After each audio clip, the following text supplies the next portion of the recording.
Bonjour à tous, 7 heures passées de 2 petites minutes. Merci de vous réveiller avec nous sur Canal 3 et Actu Matin.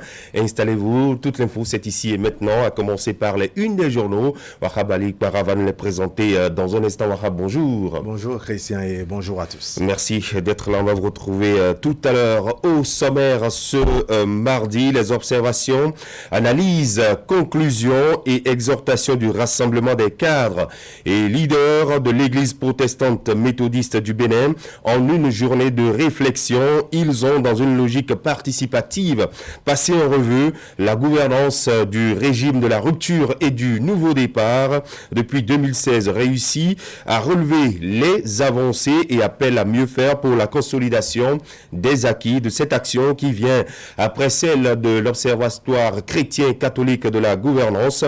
On en parle au forum de discussion, peut-être pour y relever les dissemblances et similitudes des points clés abordés, leur pertinence d'eux-mêmes. Restez avec nous. Plus loin, dans la suite, nous recevrons en invité le professeur Jean-Claude Roumenou. Il est le président du Creuset des cadres, personnalités et leaders protestants méthodistes du Bénin.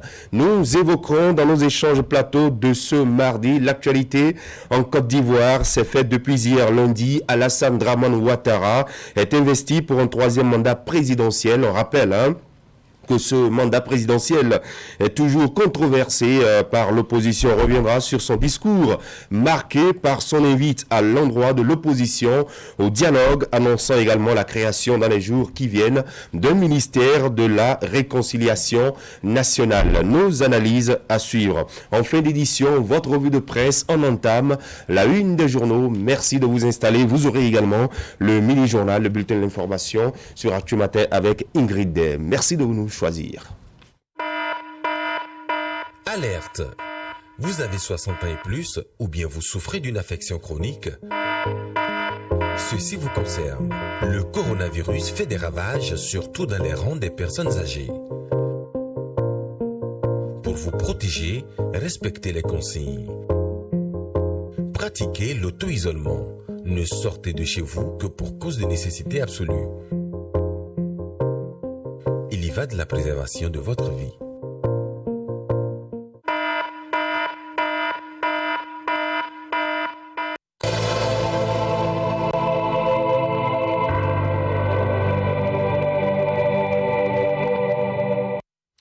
Allez, on va faire le tour des gros titres de la presse nationale ce mardi matin sur Actu Matin. Wahab Ali Para. Bonjour Christian, bonjour à tous. Comme vous le savez, ça jubile un peu depuis le 11 décembre dernier dans le rang du parti Les Démocrates. Mais Fraternité revient sur une observation. Après donc l'obtention du récépissé provisoire, les challenges à relever par les démocrates. Information donc à retrouver à la page 3 du quotidien Fraternité.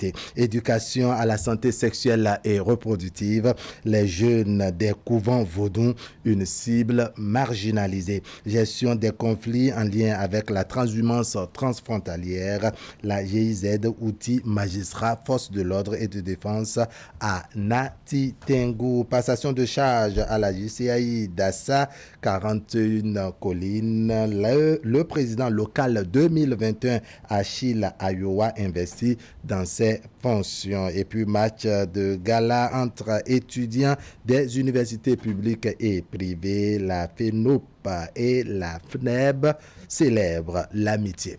À la une maintenant de La Nation, défi de modernisation, le port de Cotonou en phase, la métamorphose en vue. Et puis à retrouver dans les colonnes de La Nation, les assurances du président Patrice Talon aux femmes de Dantokba, également le plan global des réformes 2017-2020.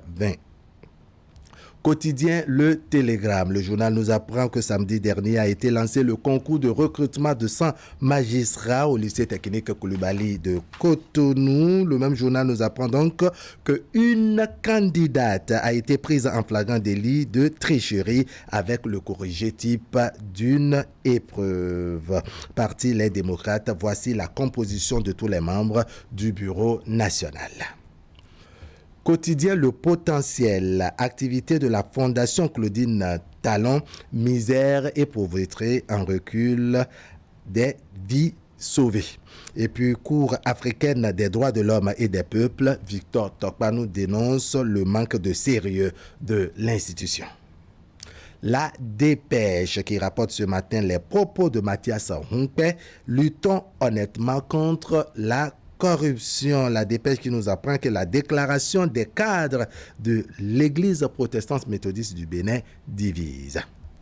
Quotidien Le Matinal, Victor Tokpanou sur les arrêts de la Cour africaine des droits de l'homme et des peuples et les incursions de Maître Veille dans la vie publique, c'est dans la vie politique béninoise. Adjavon ne pourra jamais aller à l'élection présidentielle de 2021. Indice harmonisé des prix à la consommation de novembre 2020, baisse des coûts des produits de première nécessité. Le challenge, récente décision de la Cour africaine des droits de l'homme et des peuples, les hypercutes de Tokpanou à la Cour africaine des droits de l'homme et des peuples. Une cour anachronique et partiale. Modification de la loi portant code du numérique en République du Bénin. Le président de l'Assemblée nationale, Louis Vlavono, comble les attentes des acteurs du secteur. Matin libre pour finir.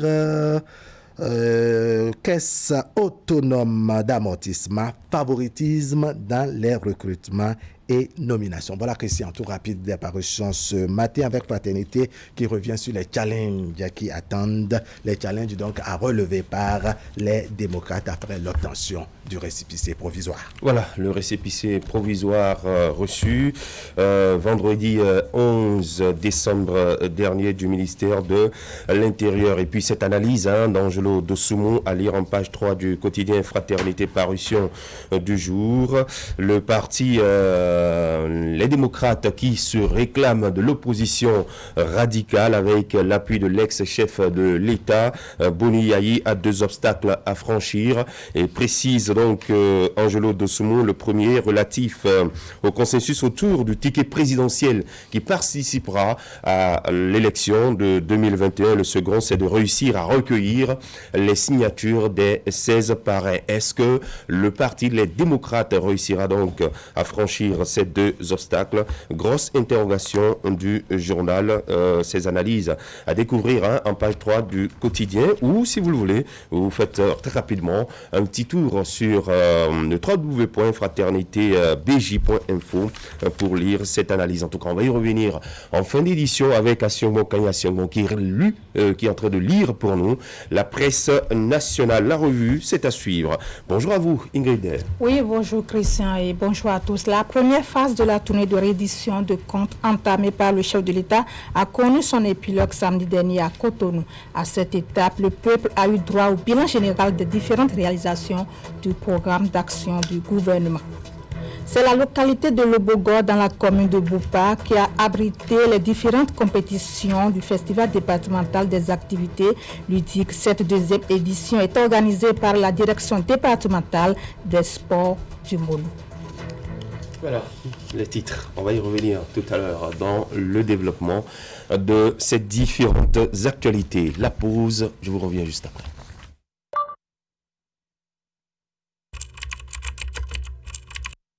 Votre chaîne Canal 3 Bénin à portée de main.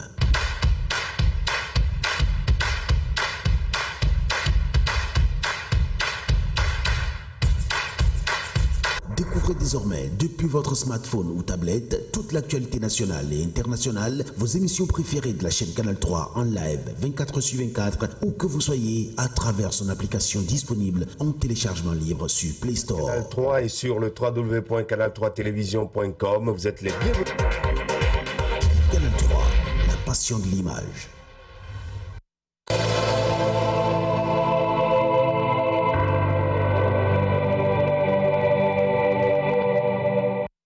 En ouverture du mini-journal ce mardi, la dernière étape de la tournée présidentielle, et c'est avec fierté que le chef de l'État, Patrice Talon, a terminé samedi dernier sa tournée de reddition de comptes dans les communes du Bénin. À Cotonou, toutes les forces vives de la nation étaient présentes au palais des congrès pour vivre le point des différentes réalisations du programme d'action du gouvernement. À l'occasion, le maire Luc Setonji Atroko a adressé les acquis pour Cotonou grâce à la nouvelle dynamique en cours, et ce depuis 2016.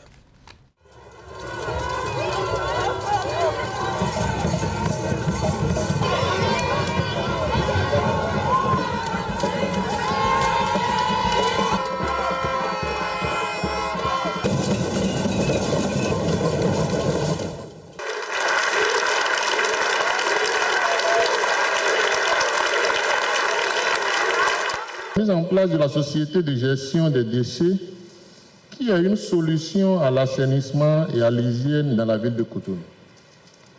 La modernisation des marchés secondaires, la construction du boulevard de la Marina, partant de l'aéroport à la direction de la Loterie nationale du Bénin, long de 5,16 km avec 550 mètres de bretelles et une prévision de tribunes officielles avec la statue de l'Amazone qui donnera un nouveau visage touristique à la ville.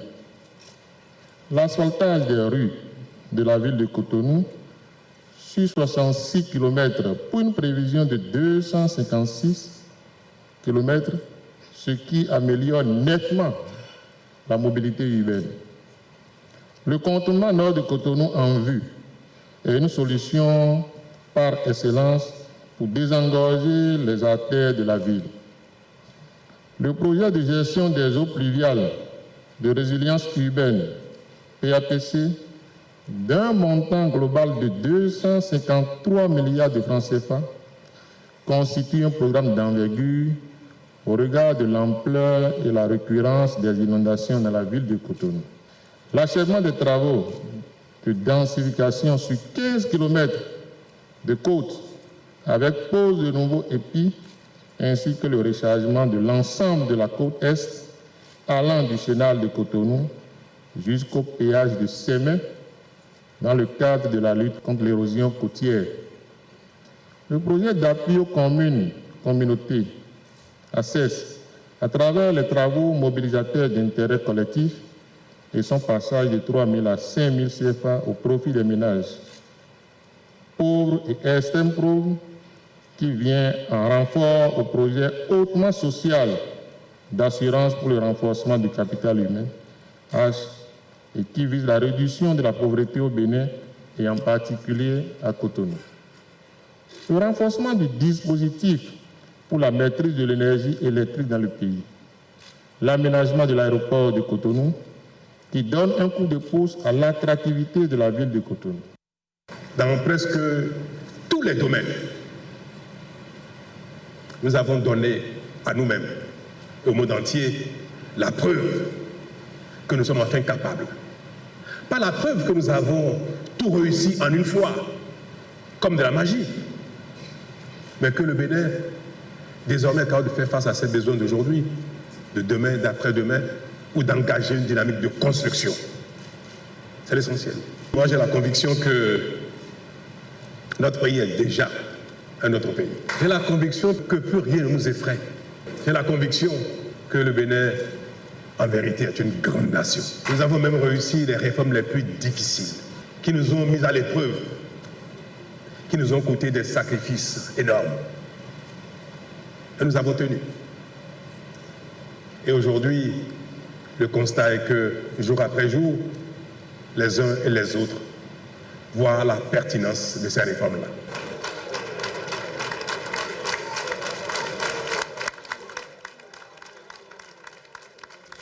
Et voilà, c'était là, à l'instant, Patrice Talon, président de la République. C'était samedi dernier au Palais des Congrès de Cotonou, les membres du comité interministériel de pilotage de la politique nationale de décentralisation et de déconcentration se sont rencontrés hier, Ingrid. Oui, Christian, c'est à la faveur de la deuxième session ordinaire du CIP PONADEC qui s'est ouverte hier, lundi, à l'Infosec de Cotonou. Au menu des échanges, l'analyse et le bilan de la mise en œuvre de la PONADEC. Assongon Kanye Assongon pour les détails.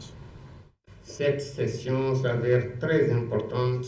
L'heure est à la reddition de comptes pour le comité interministériel de pilotage de la politique nationale de décentralisation et de déconcentration. Les membres du CIP PONADEC se sont donné rendez-vous le lundi 14 décembre 2020 pour évaluer l'état de la mise en œuvre de la politique nationale de décentralisation et de déconcentration PONADEC dans les différentes administrations. Dans le cadre du suivi de la mise en œuvre de la PONADEC, le comité interministériel de pilotage doit se réunir périodiquement pour mesurer l'état de la mise en œuvre de la politique dans les différentes administrations centrales, déconcentrées, décentralisées, mais également pour prendre les mesures correctives appropriées à sa bonne mise en œuvre. C'est dans cette dynamique que s'inscrit la présente session qui intervient dans un contexte marqué essentiellement par la relecture de la politique nationale de décentralisation et de déconcentration et du cadre juridique de la réforme de l'administration territoriale. Cette deuxième session du CIP PONADEC au titre de l'année 2020 est consacrée d'une part au bilan des grands chantiers ouverts dans le secteur de la décentralisation et d'autre part au suivi et évaluation de la mise en œuvre de la PONADEC au plan national. Au regard des dossiers très importants inscrits à l'ordre du jour, cette session sera laborieuse et productive. En effet, elle devra passer en revue les entraves à l'opérationnalisation des outils de la PONADEC, tels que les programmes annuels d'assistance conseil, les plans de décentralisation et de déconcentration, les plans départementaux de coordination des actions de développement, le financement de la décentralisation, la formation des acteurs locaux, ainsi que la promotion de l'économie locale, et j'en passe. C'est donc à un exercice d'analyse et de bilan qu'ont été conviés les membres des différents secteurs concernés représentés. Les échanges ont abouti à des résolutions et recommandations qui vont contribuer à l'amélioration des stratégies de mise en œuvre de la politique nationale de décentralisation et de déconcentration. Le pèlerinage annuel des fidèles de l'Église du christianisme céleste n'aura pas lieu cette année. Ainsi en a décidé la haute instance de l'Église pour éviter les risques de contamination au Covid-19. Chaque paroisse est autorisée à cet effet à limiter les manifestations à ses locaux. À Boycon, par exemple, des dispositions sont déjà en cours pour que les fidèles se conforment à ces mesures, nous expliquent ici quelques responsables d'Église. Ils sont au micro d'Imétilène à Moussou. La pandémie Covid-19 a fait beaucoup de choses qui a montré au peuple que vraiment ça ne va pas. C'est ça qui fait qu'on a arrêté les cultes pendant au moins 2 à 3 mois. Nous, on ne savait pas qu'on va encore reprendre les activités spirituelles. C'est à cause de ça que notre révérend a décidé de ne pas aller au pèlerinage, puisque les étrangers vont venir, alors que le mal vient de l'extérieur. Donc si les étrangers viennent sur notre territoire et avec ce rencontre-là, c'est pour recevoir des bénédictions au pèlerinage. Et à notre retour, on va encore attaquer de ce mal-là. Ce n'est pas bon. Donc nous, on n'est pas trop étonnés de cette décision pastorale. Sans la santé, on ne peut pas vivre. Bon, l'Église céleste, c'est une église qui fait guérir les malades. Et voilà qu'il y a un malade qui est arrivé, qu'on peut dire qu'il est comme vent. On ne le voit pas. Donc comme l'État nous a dit de rester chacun chez lui pour que pour un moment donné, cette maladie va encore passer. Et de là, on va encore continuer les fêtes et chacun de nous sera satisfait pour sa messe et sa pèlerinage. C'est une proposition qui est vraiment bon, quoi. C'est une décision à saluer puisque chaque année a ses corollaires. C'est compte tenu de la maladie que cette décision a été prise par le gouvernement. Et comme il faut obéir aux instructions du gouvernement, nous aussi nous sommes appelés à respecter le gouvernement. Donc tout ce qu'on avait l'habitude de faire à la plage, cette année, on le fera au sein de nos paroisses, avec les ports de masques obligatoires, avec les distanciations pour mieux se protéger contre la maladie. Donc ce n'est pas quelque chose que nous allons condamner pour dire non, non. Puis au moment où on allait à la plage, ce n'était pas tous les fidèles qui allaient à la plage. Il y avait certains qui sont sur la paroisse et qui faisaient aussi le culte, comme on le fait à ces plages. Donc, le tout va se répéter, nous serons ensemble pour le faire et nous allons bénéficier encore de la grâce de Dieu parce que l'Éternel il est partout. La spécificité de cette année, c'est que comme nous avons une radio, la radio FM Alléluia, à partir de 0h, lorsque le culte va commencer à 0h, on captera ici sur la paroisse la radio FM Alléluia et nous aurons les bénédictions de notre révérend sur nous. Droit administratif, deuxième édition, c'est le nouveau livre du professeur Ibrahim Salami. Il s'agit de la version actualisée de la première édition, publiée en 2015. La cérémonie de lancement de l'ouvrage a eu lieu samedi dernier à l'université d'Abomey-Calavi. Les précisions avec les Machad et Eder Rompevi. Voici le nouvel ouvrage à retrouver dans les librairies du Bénin et d'ailleurs. Une œuvre littéraire et purement scientifique du titulaire de droit Ibrahim David Salami et intitulé Droit administratif. Un livre de plus de 570 pages avec une couverture cartonnée. Il s'agit ici de la version actualisée et complétée de son introduction au droit administratif publié il y a 5 ans. Mais avant de laisser le livre aux lecteurs et surtout aux praticiens étudiants de droit en général, l'auteur et son équipe procèdent ici au lancement officiel de l'ouvrage. Une cérémonie riche en couleurs et qui a connu la présence de grands universitaires du Bénin et de la sous-région. De nouveaux contenus à ces concepts du droit administratif qui ont été importés et qui ont sans conteste besoin de se renouveler. Donc c'est une œuvre qui est excellente à lire et qui a surtout le mérite d'avoir restitué en 570 pages les problématiques essentielles qui sont connues en droit administratif. C'est un plaisir de sortir cet opus et de donner de la matière aux praticiens, aux étudiants, et puis c'est aussi la doctrine africaine. Dans ce nouveau grand livre de droit administratif du professeur Salami figurent les thématiques actuelles de la discipline mais aussi de nouveaux concepts. À travers des données empiriques actualisées et surtout des exemples pratiques de la justice béninoise, l'auteur met un accent sur l'activité de l'administration et le contentieux administratif sans oublier le contrôle administratif. Les enseignants présents ont tenu à saluer à tour de rôle l'engagement et la détermination de l'auteur. D'amitié et de fraternité, professeurs, et sur le contentieux administratif, nous avons beaucoup de... C'est un ouvrage d'une édition totalement refondue et enrichie. On y trouve toutes les grandes thématiques du droit administratif. D'abord, ça s'adresse à toute personne qui s'intéresse au droit de façon générale. Ça intéresse les étudiants, les chercheurs, mais aussi les fonctionnaires et même des personnes qui veulent passer des concours administratifs. Le professeur Diogbeno, actuel président de la Cour constitutionnelle, s'est montré admiratif de la qualité des écrits de son collègue Salami. À cet effet, il invite le public à se procurer de ce nouveau livre. Une manière, selon lui, non seulement de soutenir l'auteur et son équipe, mais aussi surtout le droit en général. Parce que vous avez vocation à animer les institutions devant vous, notamment judiciaires ou juridictionnelles, on puisera dans vos écrits.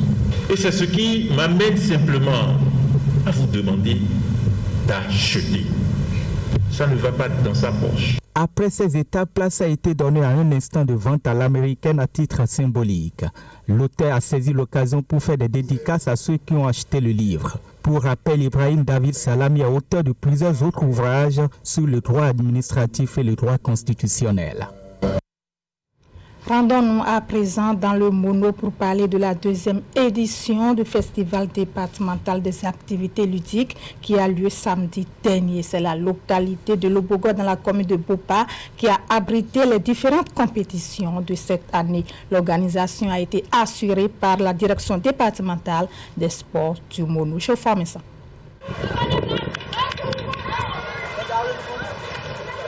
Les communes de Bopa et de Komé sont les grandes gagnantes ce samedi 12 décembre 2020 de la deuxième édition du Festival départemental des activités ludiques du Mono. L'esplanade de la Maison du Peuple de Lobogo dans la commune de Bopa a été le théâtre des différentes confrontations. Les jeux auxquels nous voulons jouer ce matin, c'est pour donner du plaisir, c'est pour nourrir l'âme. C'est pour vivre une atmosphère de convivialité avec les uns et avec les autres. Que chacun observe la discipline dans son atelier, dans son couloir. Il faudrait qu'au sein de son jeu, au sein de son équipe, chacun puisse observer la discipline. Les compétiteurs et compétitrices venus des 6 communes du département ont mesuré leur agilité, rapidité et connaissance aux jeux de belote, aux jeux de dames, aux jeux de domino communément appelés Adji et à la course à la jarre.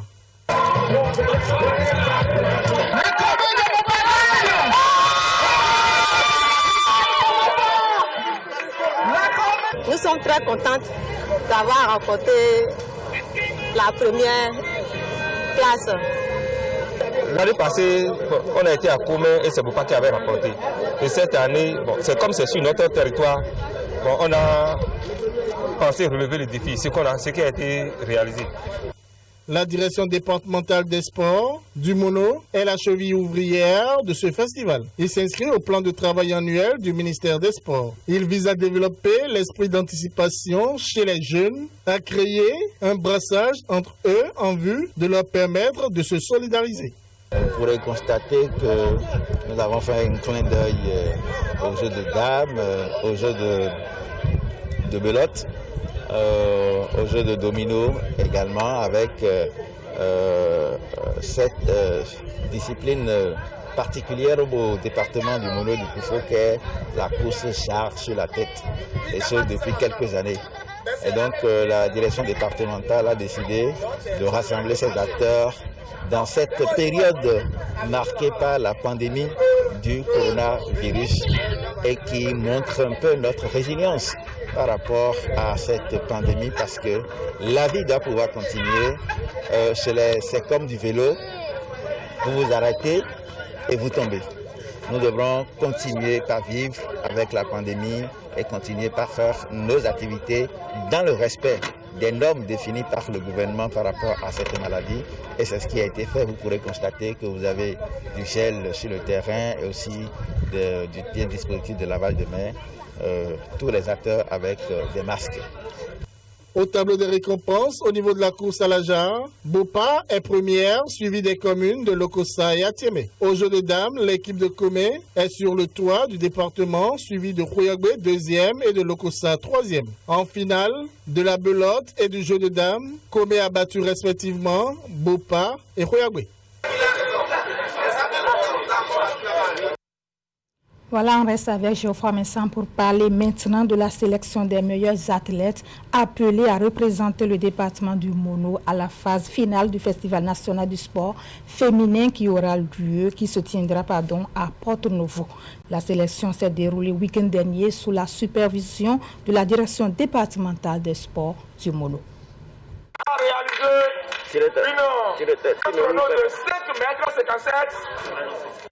C'est lors de la remise des récompenses aux meilleurs athlètes et équipes du département du Mono après toute une journée de compétition. L'édition 2020 de la phase départementale Mono du Festival national du sport féminin peut ainsi être conjuguée dans les annales de l'histoire. Elle s'est déroulée sous les directives de la direction départementale des sports du Mono, sur les installations du stade omnisport de Lokossa, avec pour mot d'ordre le respect des gestes barrières à la Covid-19.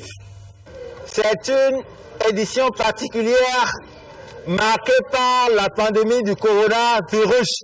Mais cela nous demande une certaine résilience. Parce que malgré cette pandémie, la vie doit pouvoir continuer. Il faut que la vie continue et nos activités doivent continuer. Surtout dans le respect des principes érigés dans ce sens-là. Les 6 communes du département du Mono ont été représentées. Outre le football, les jeunes filles du département ont compéti dans des disciplines de l'athlétisme telles que 1500 mètres, 100 mètres, 400 mètres, saut en longueur, lancer du poids et le saut en hauteur. Nous espérons que les équipes dans les différentes disciplines qui vont nous représenter feront de très belles performances, vont nous ramener la coupe et montrer combien dans le département du Mono, nous sommes des gens valeureux, mais surtout des gens très sportifs. Parce que nos concurrentes de là-bas ne vont pas nous laisser le chemin. De toutes les façons, chacune d'entre vous doit pouvoir évaluer ses performances. Que nous ramenions une coupe ou pas, l'essentiel c'est qu'il y ait une marge de progression dans ce que nous faisons. Si tant est que nous voulons une carrière, faire carrière vraiment dans le sport. Et vous savez que désormais, avec le gouvernement Talon, le sport est en train de prendre un nouveau visage. Vous êtes l'espoir de demain. Vous êtes celles qui vont nous représenter et qui feront parler du Bénin au plan régional, au plan international. La phase finale du Festival national du sport féminin édition 2020 se déroulera à Porto-Novo dans les prochains jours. Ainsi s'achève cette session d'information que je vous remercie d'avoir suivi. On se retrouve donc demain pour un autre numéro. Voilà, nous vous disons également merci Ingrid, très bonne journée du mardi demain.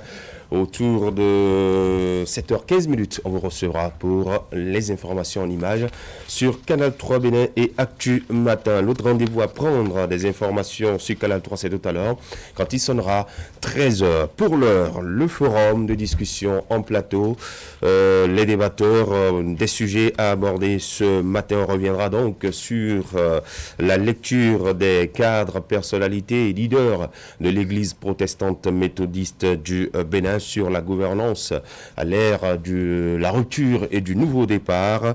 Les conclusions seront abordées. On parlera également des fêtes de fin d'année avec les comportements à risque que nous observons en cette période et les défis sécuritaires relevés par la police républicaine. Et puis en Côte d'Ivoire, Alassane Dramane Ouattara a prêté serment pour son troisième mandat, un mandat controversé par l'opposition. Il appelle désormais au dialogue et puis à la réconciliation. On va également en parler avant de retrouver notre invité du jour, professeur Jean-Claude Roumenou. Il est le président du Rassemblement des cadres protestants méthodistes du Bénin. On reviendra donc sur cette actualité liée à leur lecture de la gouvernance à l'ère de la rupture. Restez avec nous, la pub et le forum juste après.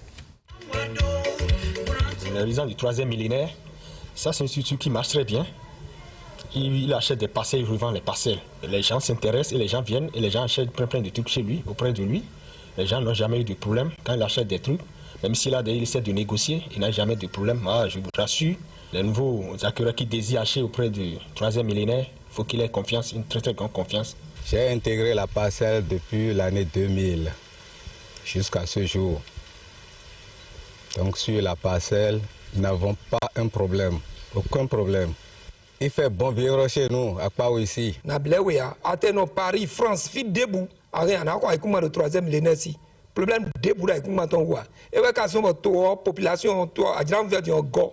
Et au gigo est dessous parce que d'ailleurs, si il y a l'automéfie, et bien, on pompe, micro de pompe, au naturel d'automéfie. Comme la tortue, à chacun son toit, les résidences du troisième millénaire vous offrent des parcelles non litigieuses avec titre foncier.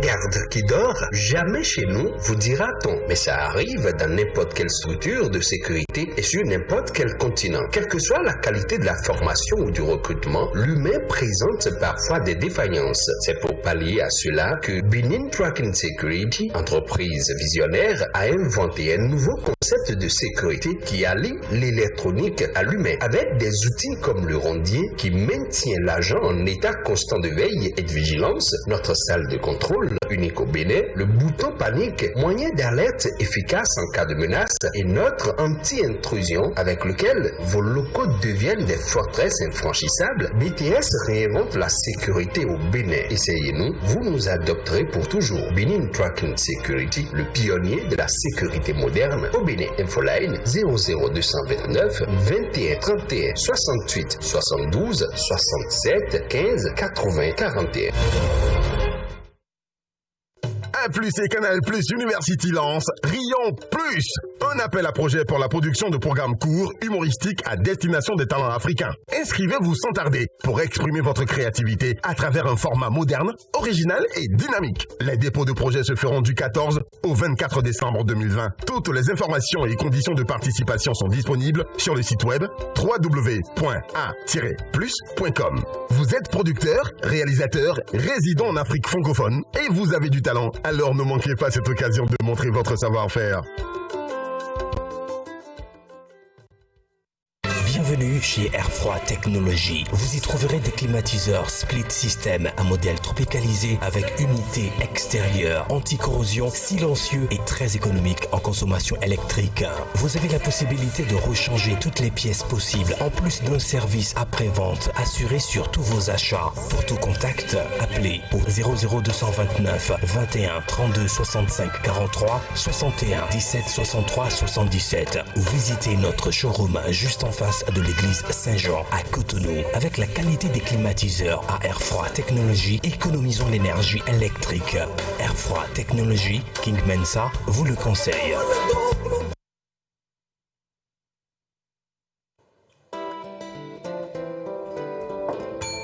Mon bidon de compteur, s'il vous plaît. Que ça, si tu as mis. Je me déplace toujours avec mon bidon. Ah, il a son petit frère. Oui, papa. Ce n'est plus la peine de trimballer le 10 litres dans vos déplacements. Ils ont inventé ceci pour nos clients. J'ai su et demain le vrai docteur. Et c'est toujours moins cher. Alors, le 10 litres pour la famille et son petit frère pour les déplacements. Et ça coûte combien? Le bidon est à 400 francs dans les buvettes, bars et maquis. Le pack de 6 est à 1500 francs seulement. C'est surtout disponible partout et sur toute l'étendue du territoire national. Chez tous les revendeurs, réclamez votre eau de comtesse à 400 francs et le pack de 6 à 1500 francs. Et parlez-vous.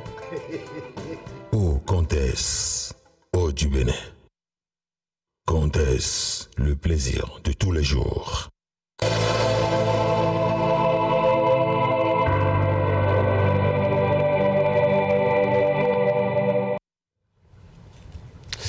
Et voilà, c'est le forum de discussion sur Actu Matin pendant qu'il sonne 7h40 minutes. Chers débatteurs, bonjour, Akimé, Herman et Wahab Alipara. Bonjour, Christian. Merci d'être là, bienvenue. Après l'Observatoire chrétien catholique de la gouvernance, les cadres, personnalités, leaders de l'Église protestante méthodiste du Bénin s'invitent également au débat sur la gouvernance en cours depuis 2016. On en parle d'ailleurs ce matin dans sa déclaration du 12 décembre dernier.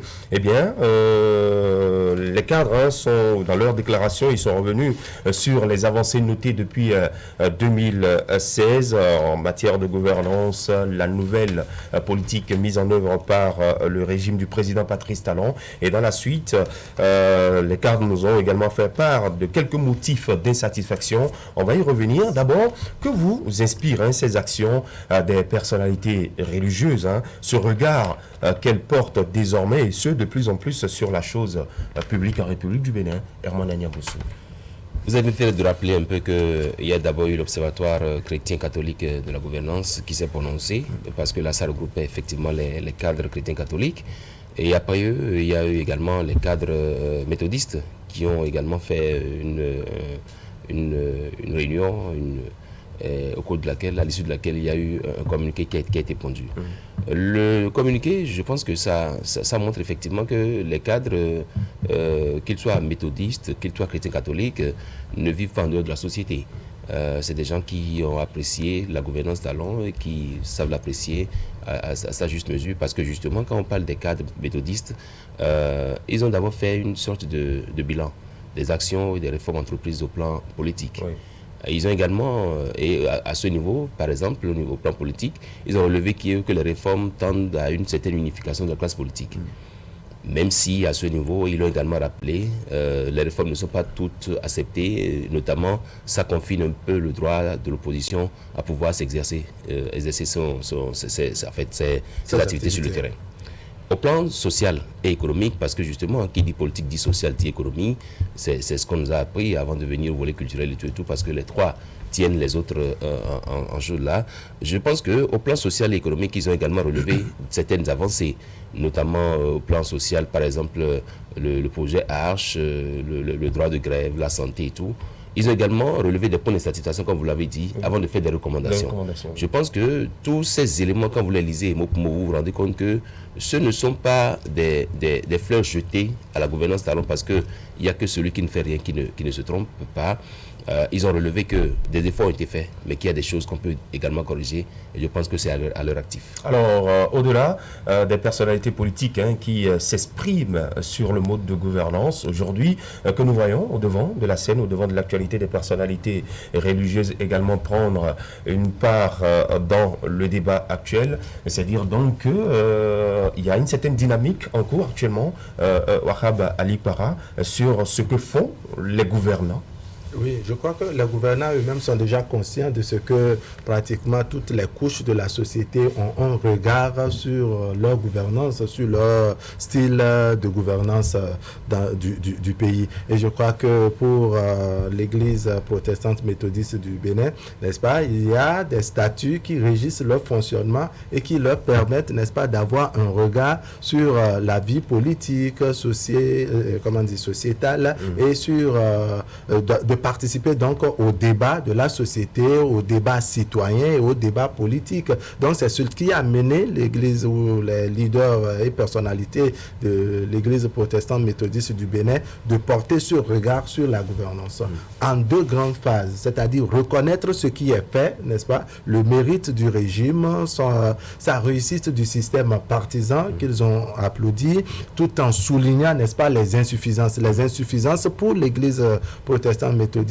du Bénin, n'est-ce pas, c'est que le système partisan, bien qu'on l'ait réussi et que cela prend l'image d'unification, n'est-ce pas, des institutions en même temps que les forces politiques, la création donc des blocs, l'Église protestante méthodiste du Bénin, ses personnalités soulignent, n'est-ce pas, que cela réduit la marge de manœuvre de l'opposition et qu'il y a des grincements dedans et souhaite dans la mesure du possible, au cas où le chef de l'État souhaiterait, en tout cas aura la chance de renouveler le mandat ou que ce soit une autre personne qui s'installe à la Marina, n'est-ce pas, qu'un travail soit fait à ce niveau pour permettre à toutes les filles et à tous les fils, n'est-ce pas, de participer au débat politique. Il y a également, n'est-ce pas, le travail qui est fait au niveau des institutions, donc une certaine interdépendance des institutions que l'Église protestante méthodiste salue. Il y a des avancées au niveau de l'économie qui n'est pas passé inaperçu, la société, le volet social qui n'est pas passé inaperçu, les avancées qu'on a fait dans le secteur, qu'on a fait donc dans le monde agricole. Cela a été donc vu et apprécié par l'Église protestante méthodiste. Donc encore une fois, ce sont leurs statuts qui leur permettent, n'est-ce pas, d'avoir ce regard-là sur la gouvernance Faut-il accorder une certaine, disons, crédibilité aux observations faites par ces leaders religieux, Hakim Seydou Ouseni? Quand certains disent que bon, c'est pas le rôle qui leur est dévolu d'analyser ce qui se fait par les politiques. dans l'histoire politique de notre pays, on retiendra quand même à un moment donné les hommes d'église ont pris une part active dans les éléments qui ont concouru à l'écriture des pages nouvelles de notre pays. Référence faite à la conférence des forces vives de la nation et donc en mémoire fut Monseigneur Isidore de Souza. Il n'était pas le seul, mais il a pris la parole, ou plutôt il a été investi au nom, je dirais, des confessions religieuses. Parce que je me rappelle que dans l'une des interviews accordées à un certain Ligali, imam de la mosquée de Kadiaou, il faisait constater qu'eux également, tout jeunes, avaient été aux côtés en ce qui concerne la conférence. C'est pour dire que si l'Église, si les hommes religieux ont pu prendre une part active dans la vie politique de notre pays, c'est qu'il ne leur a pas complètement dénié le droit de pouvoir de temps en temps se prononcer. Et quand on a envie de se prononcer, c'est qu'on fait de telle sorte qu'il y ait de la dialectique, je dirais, dans l'analyse de la vie politique de notre pays. L'exercice a été fait, je crois, il y a quelques jours en arrière, et nous l'avons décrypté ici sur le plateau, en ce qui concerne l'Observatoire. Et donc, aujourd'hui, que l'Église protestante également fait l'option de jeter un regard sur la gouvernance Patrice Talon, on prend le risque de le faire, tout en se disant que quand on s'y prendra pas bien, on recevra de toutes les façons des critiques de part et d'autre. Parce que, comme vous l'avez dit, eh bien, le rôle premier de l'Église ne serait certainement pas en train d'analyser l'actualité politique, bien entendu. Mais n'oublions pas que dans ces églises et dans ces chapelles, dans ces confessions et consorts, il y a que ce sont des béninois qui y vont. Nous avons les forces de l'opposition, nous avons les forces de la mouvance présidentielle, nous avons des neutralistes pour dire les choses comme ça. Et donc, du coup, à un moment donné, quand on n'est pas sorti du pays, qu'on vit au pays et qu'on jette un regard sur le comportement des fidèles consorts, on a des raisons de dire à un moment donné, voilà ce que nous constatons sur le terrain, voilà ce qui est intéressant, voilà ce qu'il faut corriger. Parce que, eh bien, nul ne sera de trop dans l'édification de notre nation. Donc, aujourd'hui, constatons, Christian, que l'Église protestante fait une analyse sur deux volets. C'est-à-dire qu'elle fait de telle sorte que des bons points ont été donnés. Ici, c'est bon, ici, c'est pas bon.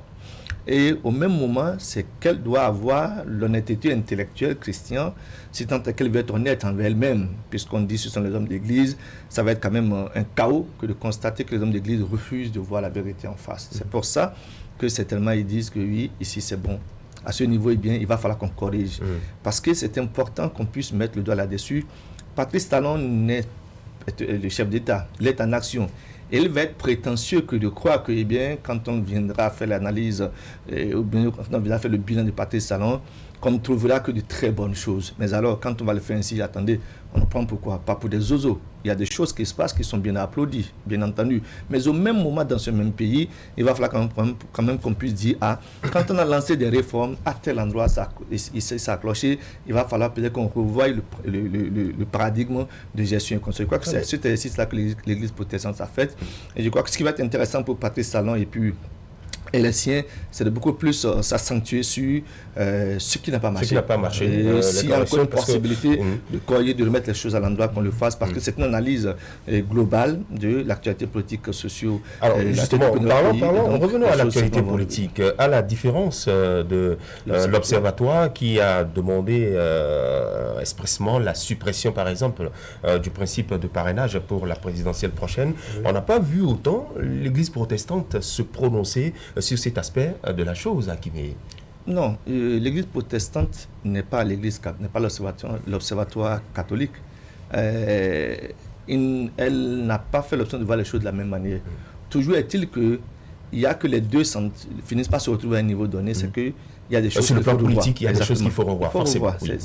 L'Observatoire fait l'option de dire attention, cet élément, et l'Observatoire en fait une préoccupation toute particulière.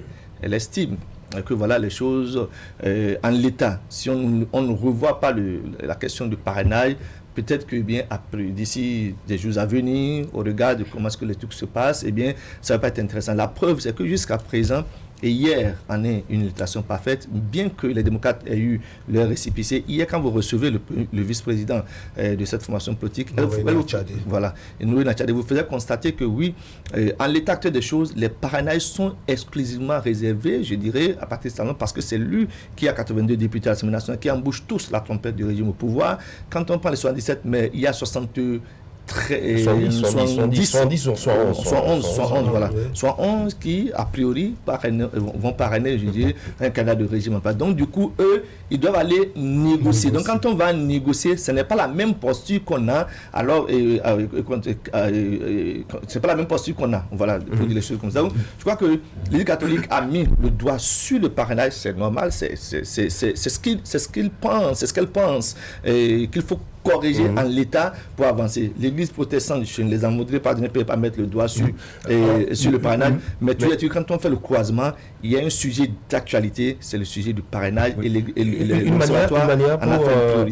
manière pour les cadres de l'église protestante de mettre les gants pour ne pas vexer l'un et l'autre. Non, bon, peut-être qu'on peut constater un peu plus de douceur, un peu plus de douceur dans la déclaration de l'église protestante méthodiste, contrairement à l'Observatoire catholique qui a été quelque peu, dois-je dire, impératif sur un certain nombre de détails, notamment le noyau même de la réforme du système partisan. Ce qui, le point de convergence entre les deux, c'est que même l'église protestante méthodiste du Bénin reconnaît qu'au niveau du système partisan, de la réforme du système partisan, il y a quelque chose qui ne va pas. Il y a que beaucoup se sont plaints certains se sont sentis écartés. Et ce qui est encore heureux au-delà de tout, n'est-ce pas, aussi bien de l'Observatoire catholique que de l'église protestante méthodiste du Bénin, c'est que ceux-là même qui ont opéré ces réformes reconnaissent que ça a été vraiment au prix de lourds sacrifices, que effectivement, chemin faisant, il y a eu de grincement dedans. Donc je pense que l'église méthodiste, protestante méthodiste a sa méthode et que c'est ça qu'elle a utilisé ici. On ne peut donc pas les en vouloir de ne pas être aussi impératif que l'a été l'Observatoire. Il y a un point de phrase que je veux partager avec vous sur ce plateau, parlant justement de tout ce qui a trait à la politique en République du Bénin et cette lecture de l'église protestante qui parle d'une plus grande ouverture de l'espace politique sans remettre en cause la philosophie de base de la réforme du système partisan. Herman Parfait. Oui, ça transparaît nettement dans l'appréciation que les cadres méthodistes font des réformes politiques. Parce qu'ils estiment qu'en réalité, les réformes ne sont pas autant mauvaises que cela. Ils estiment également que les réformes ont permis une certaine unification de la classe politique, de sorte que désormais on n'a plus de petits groupements, des groupements de quartier, des groupements de famille, comme c'était le cas par le passé.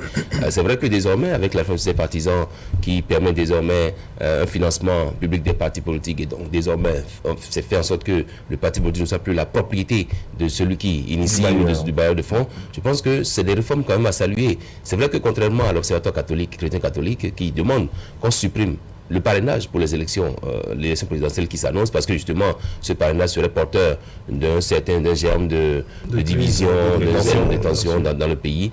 Les cadres méthodistes, même si ici il faut quand même relever que je ne sache pas, à ma connaissance, quand on parle de cadre chrétien catholique, quand on parle de cadre méthodiste, je ne sais pas si le cadre est bien tracé pour que tous les cadres qui appartiennent à de telles confessions religieuses soient associés à de telles décisions, ou alors c'est des gens qui s'asseyent et qui convient d'autres personnes à leur table, lesquels réfléchissent ensemble pour sortir les communiqués. Donc du coup, je me dis, c'est vrai forcément, il y en a forcément, à qui me l'a rappelé tantôt, quand il y a toutes les forces politiques qui vont dans une église, l'opposition, la mouvance, les neutres et tout, et donc les appréciations que font certains cadres peuvent ne pas rencontrer l'assentiment d'autres cadres. Justement, nous avons vu un certain nombre de contestations. Il y a forcément des réactions et sans doute que ça va se poursuivre encore, contrairement à l'Observatoire chrétien catholique où là-bas on dit que c'est passé sous l'autorité de tel, et donc quand le communiqué est sorti, il n'y a pas de contestation. Je pense que sur ces différents plans, il va falloir ajuster.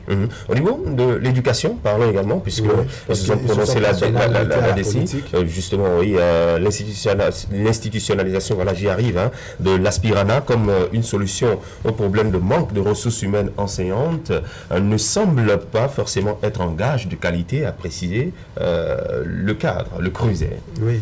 En fait, vous savez, il y a plusieurs aspects sur lesquels, n'est-ce pas, les cadres, personnalités et leaders de l'Église protestante méthodiste du Bénin se sont prononcés. Si on ferme cette page politique, il y a le côté de l'éducation, il y a également le côté de l'administration, et que l'analyse donc des personnalités de l'Église protestante méthodiste du Bénin, c'est que au niveau de l'éducation, les résultats qu'on attendait, n'est-ce pas, la méthode mise en place ne semble pas garantir ces résultats-là. C'est-à-dire l'aspirana ou le système de l'aspirana, la méthode utilisée à ce niveau ne nous garantit pas des résultats fiables. Et c'est un peu comme si on est en train de faire de l'à peu près. Vous n'êtes pas sans savoir que dans ce jeu ou dans cet exercice de l'aspirana, à des moments donnés, on a voulu que quelqu'un qui enseigne peut-être les mathématiques puisse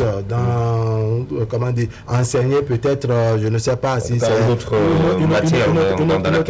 matière. Tout cela aux yeux donc des personnalités de l'Église protestante du méthodiste du Bénin, ça ne garantit pas une certaine fiabilité. Ça veut dire que c'est quelque chose à revoir à ce niveau. Une autre proposition, et donc là nous sommes donc au niveau de l'administration, peut-être que ce qu'on est en train de faire avec les concours qui de plus en plus s'organisent avec une certaine crédibilité, contrairement par le passé, ils auraient souhaité que le recrutement puisse être fait peut-être chaque année, qu'on lance des recrutements. C'est-à-dire que quoi, même le travail qui est fait pour lutter contre le chômage des jeunes, pour dire que oui, on a des jeunes qui se promènent dans les rues avec des diplômes de plusieurs années et ne font rien. Malgré ce combat qui est fait par le régime en place, ça ne suffit toujours pas aux yeux donc des personnalités de l'Église protestante méthodiste du Bénin. Il faut corriger cela. Il faut peut-être revoir et trouver une certaine méthode, une stratégie qui amène à recruter peut-être chaque année un quota qu'on aurait fixé de manière à absorber le nombre de jeunes diplômés sortis de nos universités. Je vous disais tout à l'heure, Christian, que quand on a fait l'option de se lancer dans une analyse d'un secteur dans lequel on n'est pas, je dirais, censé être présent, il faut le faire avec toutes les dispositions, bien entendu. L'Observatoire, quand il a sorti son analyse et consorts, on a jeté un regard là-dessus. Il n'y a pas de contestation particulière après. C'est pour ça que je dis que quand on y va avec toutes les garanties possibles. C'est vrai que ça, il y en a qui ne partagent pas, je dirais, ces observations faites par les cadres et leaders protestants méthodistes du Bénin, bien évidemment. C'est pour dire que le secteur est vraiment trop sensible. C'est-à-dire que quoi, un homme d'église est censé être dans les églises. C'est vrai qu'il vit dans le pays. C'est vrai qu'il peut se prononcer sur l'actualité sociale. Les citoyens consorts, on fait tous les deux les consorts. Mais parfois, pour le faire, soit vous le faites en tant que personnel, vous le faites in titre personnel, et donc vous ne portez pas de casquette pour ne pas avoir à essuyer, donc je dirais, la foudre, les attaques de part et d'autre et tout ce qui est autour. Mais tu as dit que l'avantage que nous avons eu ce matin, c'est qu'il y a de ces cadres-là qui finalement disent oui ou non, eh bien, il y a une concertation générale. Quand, je dirais, l'analyse qui a été faite en ce qui concerne la gouvernance, Patrice Talon, bien entendu.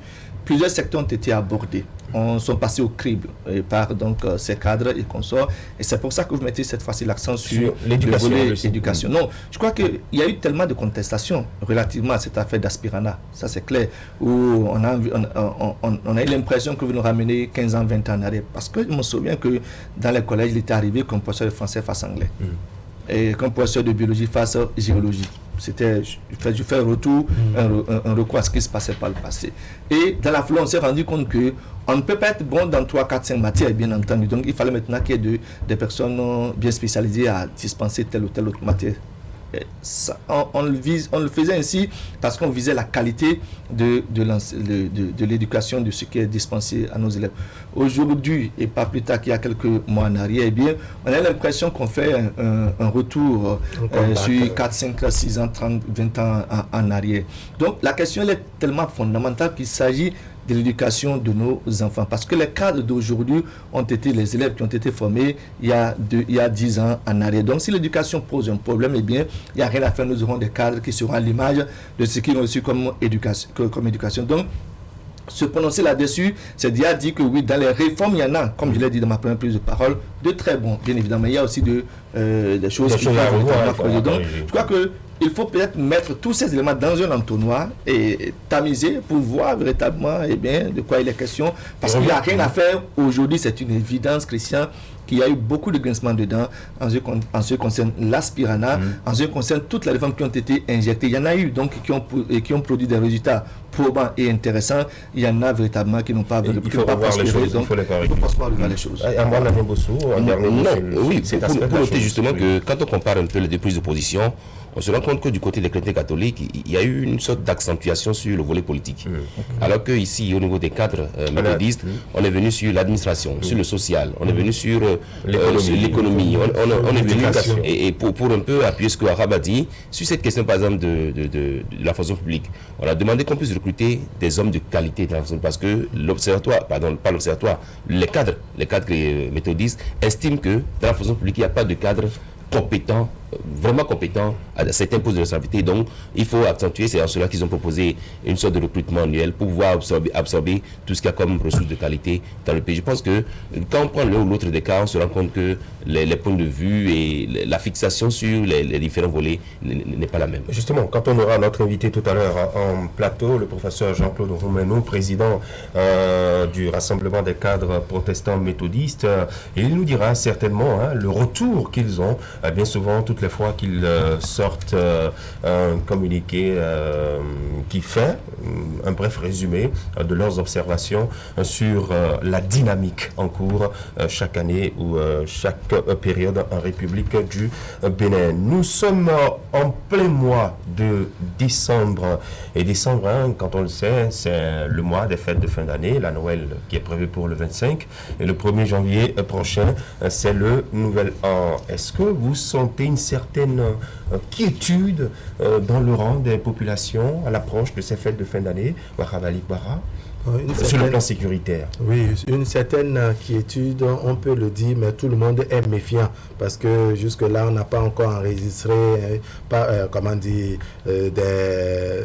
des braquages et autres. Ça ne veut pas dire qu'il n'y a pas braquage, mais tel que par le passé, on avait de ces comptes rendus de la police sur telle radio, dans telle région, dans tel quartier et autres. Malfrats a frappé, il y a eu les vols à l'arraché, vols à la sauvette, etc. Et bref, il y a de ces qualificatifs que les policiers utilisent souvent pour qualifier les voleurs qui très vite vous arrachent le sac et disparaissent.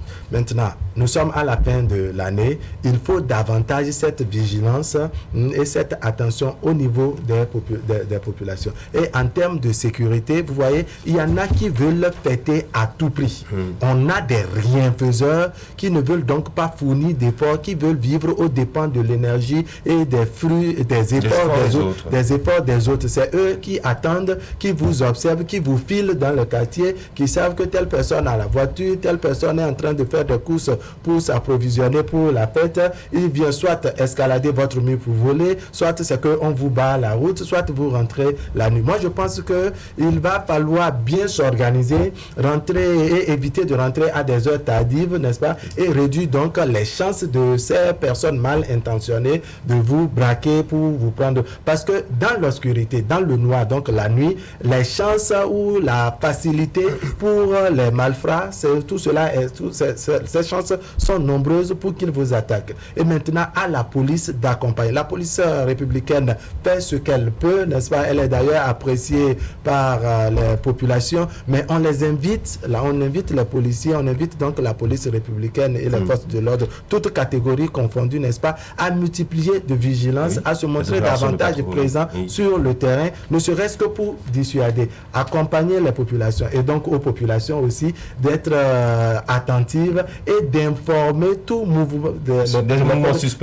suspects et autres, parce qu'il y a de ces voisins qu'on a qui ne font pratiquement rien, qui ont, je ne sais pas, cette posture de chat, qui dorment pratiquement toute la journée et c'est la nuit qu'ils sont en activité. Et entre voisins, on ne s'échange pas pour savoir quel travail il fait et que ce travail, c'est la nuit que cela s'organise et non dans la journée. C'est vrai, il faut reconnaître, il y a des activités qui sont administratives administratives qui se font la nuit, qui sont peut-être une activité qui permet donc de coller les morceaux ou de joindre les deux bouts dans la nuit. Mais comment se fait-il qu'on ne peut pas s'organiser et que c'est la nuit qu'on sort et que des fois on revient avec un visage bandé quelque part? Non, ça c'est comportement à risque.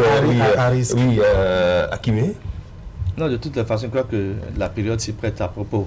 Il va falloir qu'on redouble d'ardeur, aussi bien au niveau des populations que nous sommes qu'au niveau des forces de l'ordre, censées assurer la sécurité des populations que nous sommes.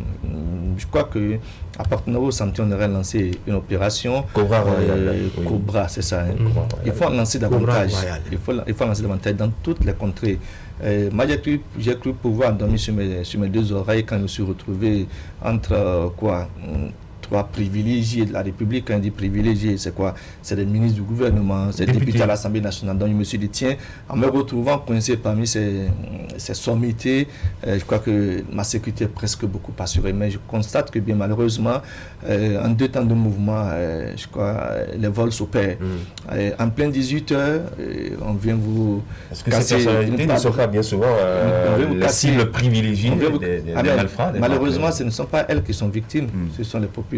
C'est-à-dire quoi, les tampions, quoi, et mes voisins et moi qui sommes victimes de ces actes-là. C'est-à-dire le véhicule est garé en plein 18 heures et en 2 temps de mouvement, on casse la pare-brise, on récupère le portable, on récupère l'ordinateur, on récupère les sous qu'il y a dedans. Et donc du coup, vous n'êtes plus en sécurité. Donc, c'est-à-dire quoi, à partir d'une certaine heure, vous avez même peur de laisser votre véhicule au dehors. Et même quand vous êtes à l'intérieur avec votre véhicule, vous dormez à tâtons. C'est-à-dire quoi, vous dormez à partir de 22 heures, mais vous avez, le sommeil n'est pas profond. Profond, les troublés. Donc, vous voyez, ça ne garantit pas une certaine quiétude. Et donc, c'est pour ça que je dis, d'accord, les populations doivent informer, comme l'a dit Wahab, mais en même temps, il va falloir qu'il y ait des opérations de dissuasion. Au lieu de retrouver nos chers frères au niveau des carrefours, que l'effort soit fait de les retrouver dans les rues. Parce que parfois, ce n'est pas pour dénigrer ce qu'ils font, parce qu'il faut un travail formidable, bien entendu. Mais quand vous tombez sur certains, ils vous posent des questions, vous vous demandez si véritablement c'est votre sécurité qu'ils sont en train d'assurer à cette heure-là. C'est-à-dire quoi? Vous êtes dans le véhicule, d'abord, j'en connais qui manquent de courtoisie, et secondo, c'est quoi? C'est les pièces du véhicule qu'on demande, on vous demande votre carte d'identité, votre... C'est-à-dire, quand il faut demander votre carte de supporter. Quand il fait le point, je me dis, bon, ça n'avance pas trop. J'aurais préféré les voir dans les rues, parce qu'aujourd'hui, nos amis dont on parle, quoi, les malfrats ou les hors-la-loi, comme on aime bien les appeler, ne paient plus sur les grands axes. Ils sont maintenant dans les ruelles, ils sont dans les rues, ils sont à côté de c'est une possibilité qu'il y ait des patrouilles nocturnes dans les rues et qu'on sort. Ça dissuade. On ne sait pas quand est-ce qu'on va être surpris. Ça peut au moins assurer une certaine quiétude. Sinon, franchement, moi, depuis environ 3-4 mois, je me réveille le matin avec les yeux bien lourds, quoi. Vous ne dormez pas bien? Oui, pas du tout. Ça, je le confesse ce matin. Voilà, le commissaire qui opère le commissaire compétent dans votre zone, on va l'inviter à faire un tour chez vous pour assurer votre sécurité, Akimé, pour que vous ayez les yeux moins lourds ce matin. Oui, Herman Parfait, c'est vrai qu'on parle de sécurité dans les rues, un peu partout. Également la sécurité sur nos routes. Nous avons constaté qu'en cette période, il y a souvent de ces cas d'accidents qui surviennent et plus fréquemment du fait des excès de vitesse et du non-respect des couloirs de circulation. Vous avez noté avec moi qu'il y a quelques jours, deux jeunes ont été arrêtés dans la ville de Cotonou parce qu'ils conduisaient du Zéwé. Et on se faufile entre les véhicules, les voitures et tout. Alors même qu'il y a même à l'absence de trafic local, il y a quand même le couloir de circulation des deux roues. Mais malheureusement, ceci n'est pas du tout suivi. Et il y a quelques semaines, une parution du journal La Croix a attiré l'attention des autorités politiques, policières et tout, sur le fait qu'on permette, à cause des travaux qui se font actuellement au niveau des trafics locaux, le fait qu'on permette aux deux roues de pouvoir circuler, de pouvoir emprunter la grande chaussée avec les véhicules, c'est source potentielle d'accidents, surtout en cette fin d'année. Et donc, je pense qu'il faut travailler à ce que les endroits qui ont déjà été totalement réfectionnés, réparés, qu'on puisse obliger les motocyclistes à retourner dans leur couloir, parce que justement, ça c'est source de beaucoup d'accidents. Vous en voyez qui voyez le spectacle souvent devant nous à Canal 3, oui, bien sûr. Vous en voyez qui prennent le contresens ou qui prennent la mauvaise voie, qui évolue. Heureusement que la police aujourd'hui, quand elle décide de les arrêter, elle les arrête, ou alors elle les oblige à faire demi-tour et donc à prendre le contresens pour aller passer dans le trafic local. Je pense que c'est un travail qu'il faut poursuivre, surtout en cette fin d'année où justement des gens pensent que tout leur est permis et donc ils peuvent circuler, parce que la police également à un moment donné montre une certaine faiblesse, c'est-à-dire on observe, on laisse faire, on regarde, tant qu'il n'y a pas de grabuge, on se dit bon, ils évoluent et donc rien ne peut intervenir.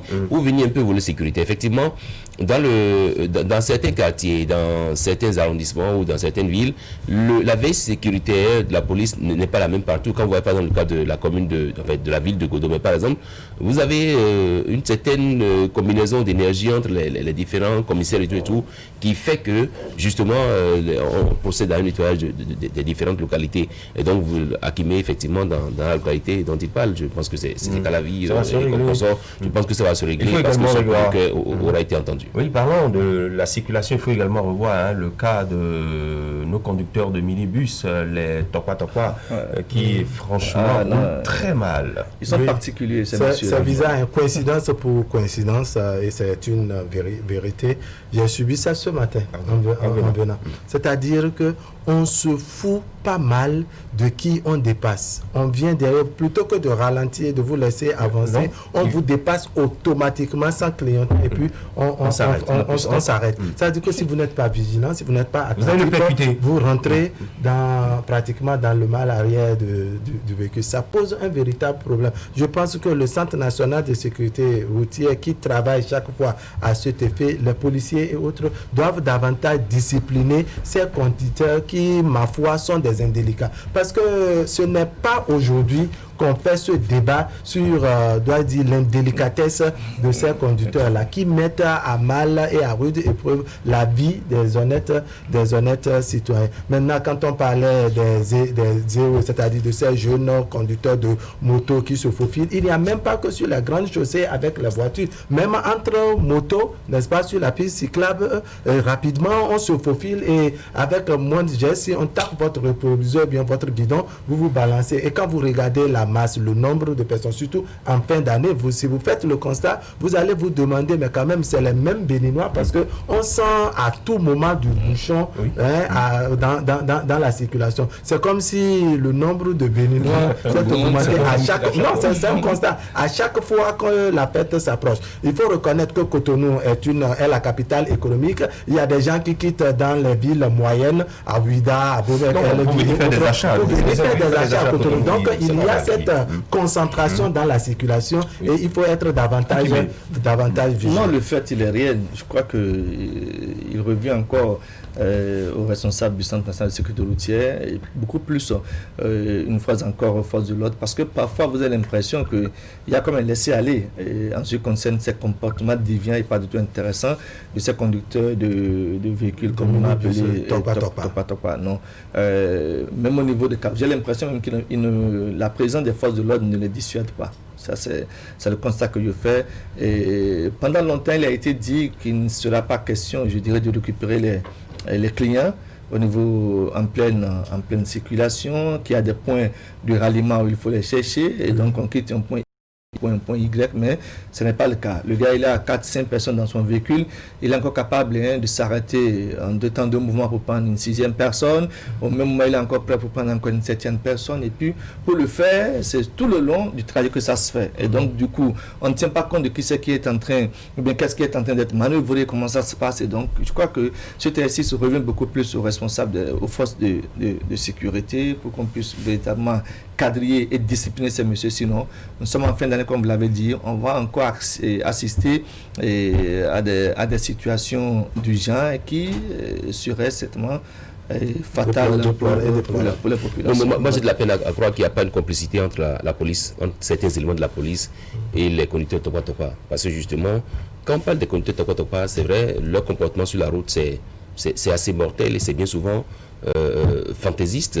On se fout de qui, comme l'a dit Okav, de qui est derrière soi. On ne veut pas savoir si on vient de dépasser quelqu'un qui est à moto ou en voiture et tout. Mais on freine brusquement. Et vous constaterez que c'est des gens qui ne donnent aucun signe, aucun signalement avant de s'arrêter. Et donc ça crée beaucoup d'attention. Et ils le font, vous voyez, ils le font à quelques peut-être 100 mètres des policiers, mais qui sont là. On a le sentiment qu'au Bénin, tant que le mal n'est pas survenu et qu'on veuille faire un constat, tant qu'il n'y a pas eu mort d'homme, on peut laisser les choses se faire. Et n'oubliez pas, dans ce cas-là aussi, ces conducteurs de taxi clando, vous les voyez, la plaque d'immatriculation, c'est une plaque privée. Le gars, il est juste devant vous. Après l'effet tricolore, il se rabat sur le côté, il cherche des clients. Et c'est à quelques 50 mètres des forces de l'ordre. Je dis, il faut qu'on arrête ça. Il faut qu'on interpelle ce matin les présidents de groupements, groupements de conducteurs, groupements de CITSA, pour qu'on arrête ça. Puisqu'on est en train de moderniser nos différentes situations, faut-il installer des caméras sur les axes routiers? Je pense que c'est l'option qu'il faut. Nous n'avons pas à ce niveau. Attendons, laissons caméras installées là. Contentons-nous de faire le débat en ce qui concerne les moyens dont on dispose actuellement. Faisons ce débat parce que si les caméras, avant d'en arriver aux caméras, on aurait déjà tué plusieurs personnes sur nos axes routiers. Laissons les caméras dans le couloir. Le jour où elles arriveront, on va les utiliser pour le moment. Et comme l'a dit Herman, je ne veux pas parler peut-être de complicité, mais d'interpellation comme il a fait à la fin. Il faut forcément qu'on interpelle les forces de sécurité pour qu'elles puissent qu'elles mettent les choses à l'endroit. Et interpeller une fois encore, et ce matin, les agents de Hadoukonou. Comment ça se passe que ces véhicules-là aient des visites techniques? Parce que c'est sans clientèle. C'est la fois. Si vous voulez, on fait le point aujourd'hui. Si Hadoukonou veut nous mettre au défi, il met ses gens sur le terrain, on interpelle 4 à 10 de ces véhicules. Vous en trouverez jusqu'à 8 qui ont des problèmes de clientèle. Oui. Mais c'est l'usage du clientèle dans le cas d'espèces est très très important. Le gars, il s'est déjà repositionné, il prend il part en même temps, même le feu stop. Il fait, on ne sait pas qu'il a freiné parce que vous ne voyez rien, mais alors pas du tout. Mais ces messieurs ont des véhicules qui ont des vies techniques à jour. Et dire donc nous sommes en insécurité permanente. Ou bien ce matin, d'accord, on modernise le Centre national de sécurité routière, mais il va falloir qu'on puisse véritablement travailler à ce que nous n'ayons plus ces brebis galeuses là sur nos axes routiers qui sont des sources d'accidents de façon fréquente. Alors, on va dire un petit mot sur la Côte d'Ivoire. Alassane Dramane Ouattara investi président de la République pour un 3e mandat à cette cérémonie d'investiture qui s'est déroulée hier lundi. Il y avait les présidents nigériens, togolais, burkinabés, ghanéens, le ministre des Affaires le ministre des Affaires étrangères, la charité vient de donner commence par soi le français Jean-Yves Le Drian et puis l'ancien président français Nicolas Sarkozy également qui était là-bas. Finalement, tout est revenu à la normale en Côte d'Ivoire. S'il y avait la normale, si tout était revenu à la normale, vous n'entendrez pas Alassane Ouattara insister sur dialogue, insister sur réconciliation. Ce mot-là, on l'utilise depuis 2010. Oui. Depuis 2010. Même bien avant. Exactement. Et on avait espéré, ça je crois que le débat l'a fait plusieurs fois sur le plateau. C'est un chantier sur lequel Alassane Dramane Ouattara est passé à côté, c'est le chantier de la réconciliation. Et ce qui m'embête dans cette affaire de président ivoirien, c'est vrai que les Ivoiriens ont le président qu'ils ont peut-être certainement voulu, mais je me rends compte que après 2010-2015, tout ce qu'il y a eu autour, 2015-2020, il se fait élire pour un 3e mandat. Parce que le Conseil constitutionnel estime que quand on a retouché la loi fondamentale, le compte est mis à 0. Donc il peut se représenter. Il avait un dauphin qui est passé de Via Trépa et tout ce qui est autour. Là, on va plus la refaire ce matin. Mais j'ai entendu dire dans son discours qu'il va s'activer à créer un ministère de la réconciliation. Oui. Catastrophe. C'est la preuve que à suffisance, merci Wahab, que ce chantier est un chantier complètement dans le décor, et je ne sais pas si réellement la Côte d'Ivoire sortira des tripes, des violences qui sont nées le au président lendemain va des se élections racheter cette fois-ci en créant un département ministériel qui se chargera essentiellement de la réconciliation. N'est-ce pas une belle trouvaille? Ouais, une trouvaille. Moi, je ne voulais pas qualifier de belle ou de mauvaise ou de vilaine, n'est-ce pas? Une trouvaille. Mais on reconnaît, n'est-ce pas, que malgré le cortège de présidents de la sous-région qui ont assisté à l'investiture, c'est un Alassane Dramane Ouattara contesté et controversé par bon nombre de citoyens ivoiriens, n'est-ce pas, qui a prêté serment pour un troisième mandat, n'est-ce pas? Le problème qui se pose, c'est de voir dans les propos, sinon dans le discours d'investiture du président Alassane Dramane Ouattara, n'est-ce pas, qui parle de réconciliation. Réconciliation, oui, tout le monde veut la réconciliation. Et je pense que même l'opposition veut une certaine réconciliation, donc un dialogue. Mais dans le même temps, on sent une certaine fermeté, où on entend un Ouattara qui ne veut pas, fermer les yeux sur les violences qui ont émaillé, je dirais, l'avant-élection et même pendant l'élection. Tous ceux qui auraient participé de manière active et donc avec justification au boycott des élections présidentielles, n'est-ce pas, élections qu'il a menées, je dirais, au pouvoir actuellement, toutes ces personnes n'auront pratiquement pas de grâce ou n'auront pas de pardon de Alassane Ouattara. Et on vient dans une troisième phase annoncer dans la modernisation, donc pour réussir ce processus de réconciliation, créer un ministère de la réconciliation. Est-ce les opposants qui vont occuper ce ministère, c'est-à-dire il y aura un ministère à part pour calmer et remercier, dois-je dire, les opposants à son régime? Qui sont ceux qui vont diriger cela?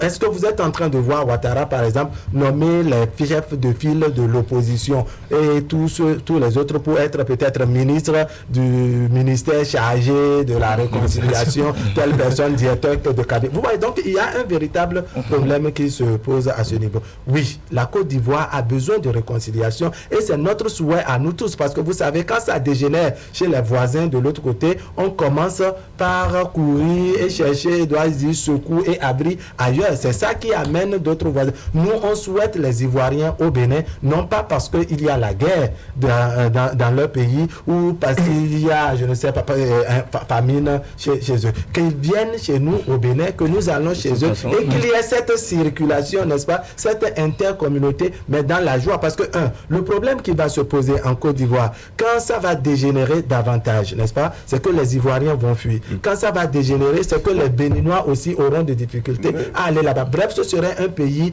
vraiment pas fréquentable. Justement, c'est pour cela que nous souhaitons cette réconciliation. Nous souhaitons vivement également qu'il y ait ce dialogue, même si l'opposition est en train de poser un certain nombre de conditions, notamment parlant de la libération de ces personnes qui sont interpellées, qui sont arrêtées et qui qu'on puisse les libérer d'abord. Voilà, c'est là que ça c'est le minimum qu'il puisse demander. Mais on ne sent pas ça dans le discours de Alassane Ouattara. S'il y a un ministère de la réconciliation, c'est sûr et certain qu'on aura un ministère de la réconciliation. Ce n'est pas un tribunal. Nous avons tout fait de confondre réconciliation et unification. Je pense que la réconciliation, à mon avis, ça intervient désormais, pas désormais, dans les pays africains comme étant un serpent de mer. On en parle, réconciliation, on en parle, alors même que l'opposition, qui est censée aller contre ou proposer une alternative au pouvoir en place, n'arrive pas à se réconcilier, n'arrive pas à être unifié pour pouvoir combattre vigoureusement celui qui est au pouvoir. Sinon, au nom de quoi, par exemple, on finit des élections dans notre pays. C'est vrai que le troisième mandat, c'est le mandat de trop, mais ça a consacré, la Constitution a consacré une république en Côte d'Ivoire. Il y a eu des actes de vandalisme dans le pays. La Côte d'Ivoire a sorti de ces élections avec 150 personnes qui sont mises aux arrêts, Il y a des actes quand même, ce que Alassane Dramane Ouattara a appelé actes intolérables. Alors aujourd'hui, quelle est cette opposition qui veut faire face à Alassane Dramane Ouattara? C'est une opposition divisée, où il y a d'un côté Guillaume Soro, il y a Laurent Gbagbo qui souhaite rentrer en décembre, avant la fin de ce mois en Côte d'Ivoire. Justement, il y a eu les papiers qui font de lui le discours de Bédié qui a changé parce que désormais le Conseil national de transition a été dissous. Et donc, ça veut dire quoi? Ça veut dire que ça va être compliqué pour une Côte d'Ivoire d'aller vers la réconciliation. C'est vrai qu'il a fait l'option de créer un ministère de la réconciliation, mais on attend de voir ce qui va être fait, parce que justement, je n'attends pas. Et quand vous prenez quel pays d'Afrique que vous prenez, la réconciliation, c'est un serpent de mer, et ça va être difficile d'aller vers la réconciliation. C'est une poésie qu'on récite qui n'est jamais effective. Ah oui, vous parlez de poésie, justement. Il y a, je ne sais pas si vous êtes déjà tombé dessus, je l'ai lu ce matin, en page 4 du quotidien Fraternité. Oh là, coronavirus. Vous êtes tombé là-dessus? Oui, je suis tombé sur ce test, ce beau test écrit donc par Alain Kwasi Baguidi, c'est le chef du 8e arrondissement, n'est-ce pas, qui a fait cette option d'accompagner, dois-je dire, les apprenants, toute la population d'ailleurs, les apprenants et les enseignants à l'effet de lutter davantage contre le coronavirus. Ce mal ne nous a pas encore quittés, malgré les relâchements et l'attention du CA. Ce qui a attiré l'attention donc du chef du 8e arrondissement, Alain Kwasi Baguidi, c'est ce relâchement des gestes barrières, surtout dans nos écoles, et qu'il pense que avec ce poème, cette petite poésie, si les enfants l'assimilaient, n'est-ce pas, ils comprendront davantage que le coronavirus est vraiment dangereux. Il y a une portion qui m'intéresse ici où il dit oh là, coronavirus, je ne t'aime pas. Je te hais, car tu es mortifère, ravageur et implacable. Vous voyez, ce sont des choses que quand les enfants, mémorisent, s'approchent de ce test, ils comprendront davantage que l'heure n'est pas venue de lâcher les gestes barrières et qu'il faut davantage se prémunir. Oui.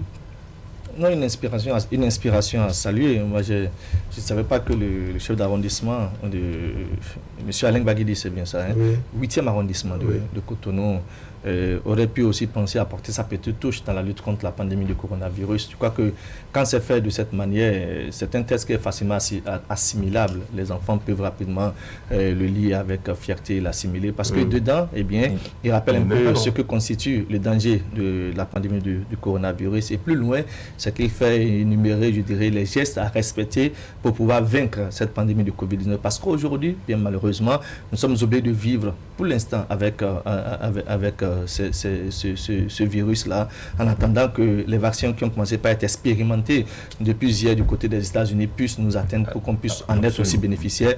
Mais tu as dit que quand le lisant et en le proposant à nos enfants dans nos écoles et consorts, c'est qu'on a la certitude qu'ils peuvent rapidement l'entériner. Et donc, bravo au CA.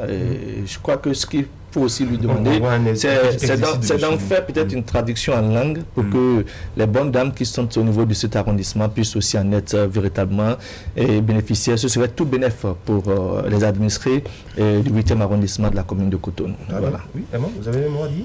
Oui, le CA8 Baguidi qui s'illustre par ce genre littéraire, la poésie qu'il choisit pour un peu passer le message, pour montrer un peu ce que ça constitue à notre génération, le coronavirus. Le coronavirus, c'est vrai, on va rappeler un peu le relâchement des gestes barrières. Le corona, il dit corona, c'est un beau nom, corona, mais justement mais que lui il l'aime pas, il le hait. Je pense que oui, il a choisi des mots assez simples pour traduire dans ce genre littéraire en poésie ce qui se passe au niveau de cette maladie là. Et moi je dis si c'est pas des initiatives comme ça peuvent être encouragées pour permettre aux jeunes qui sont dans les écoles de pouvoir parler du coronavirus en quelques mots. Vous voyez, à peine quelques 100 mots, à peine quelques 100 mots pour parler du coronavirus. Et les mots choisis, je dis, c'est des mots très digestes. Ça peut aider les jeunes générations à comprendre ce que c'est que le coronavirus, effectivement, et à pouvoir observer, parce qu'à la fin, il est revenu sur les gestes barrières qu'il faut observer, ce qu'il faut, les éléments qui aujourd'hui concourent à diminuer la maladie. J'ai presque envie de dire qu'il a fait des incantations par rapport au coronavirus quand il dit que le Konab ne viendra pas sur la terre de Biogera. Ça veut dire que c'est ce que vous a appris le Bolok sur le plateau. Il faut être positif, il faut pouvoir parler. Merci Herman, merci à vous Wakam Ali Para, Kimesedou Ousseni. Un rendez-vous à prendre, c'est bien sûr l'invité du jour, le professeur Jean-Claude Roumenou, président du Rassemblement des cadres, personnalité et leader de l'Église protestante méthodiste du Bénin. On reviendra donc sur leur déclaration du week-end dernier. Restez avec nous, la pub. Nous prenons des mesures de sécurité pour vous et pour nous. Face au Covid-19, LBM Syste Location de Voitures vous protège. Nous mettons un point d'honneur sur le respect des consignes par nos conducteurs.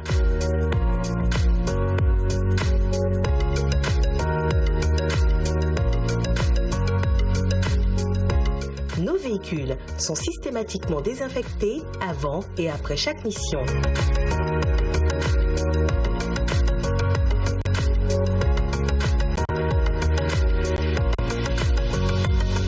Faites-nous confiance.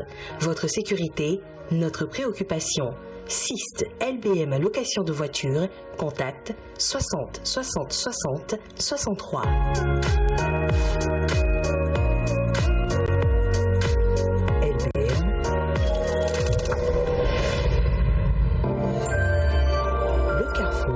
Grande marque.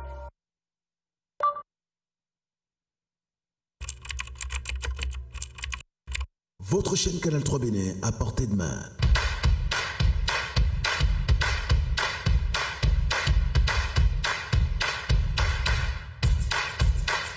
Découvrez désormais, depuis votre smartphone ou tablette, toute l'actualité nationale et internationale, vos émissions préférées de la chaîne Canal 3 en live 24/24, où que vous soyez, à travers son application disponible en téléchargement libre sur Play Store. Canal 3 est sur le www.canal3television.com. Vous êtes les bienvenus. Canal 3, la passion de l'image.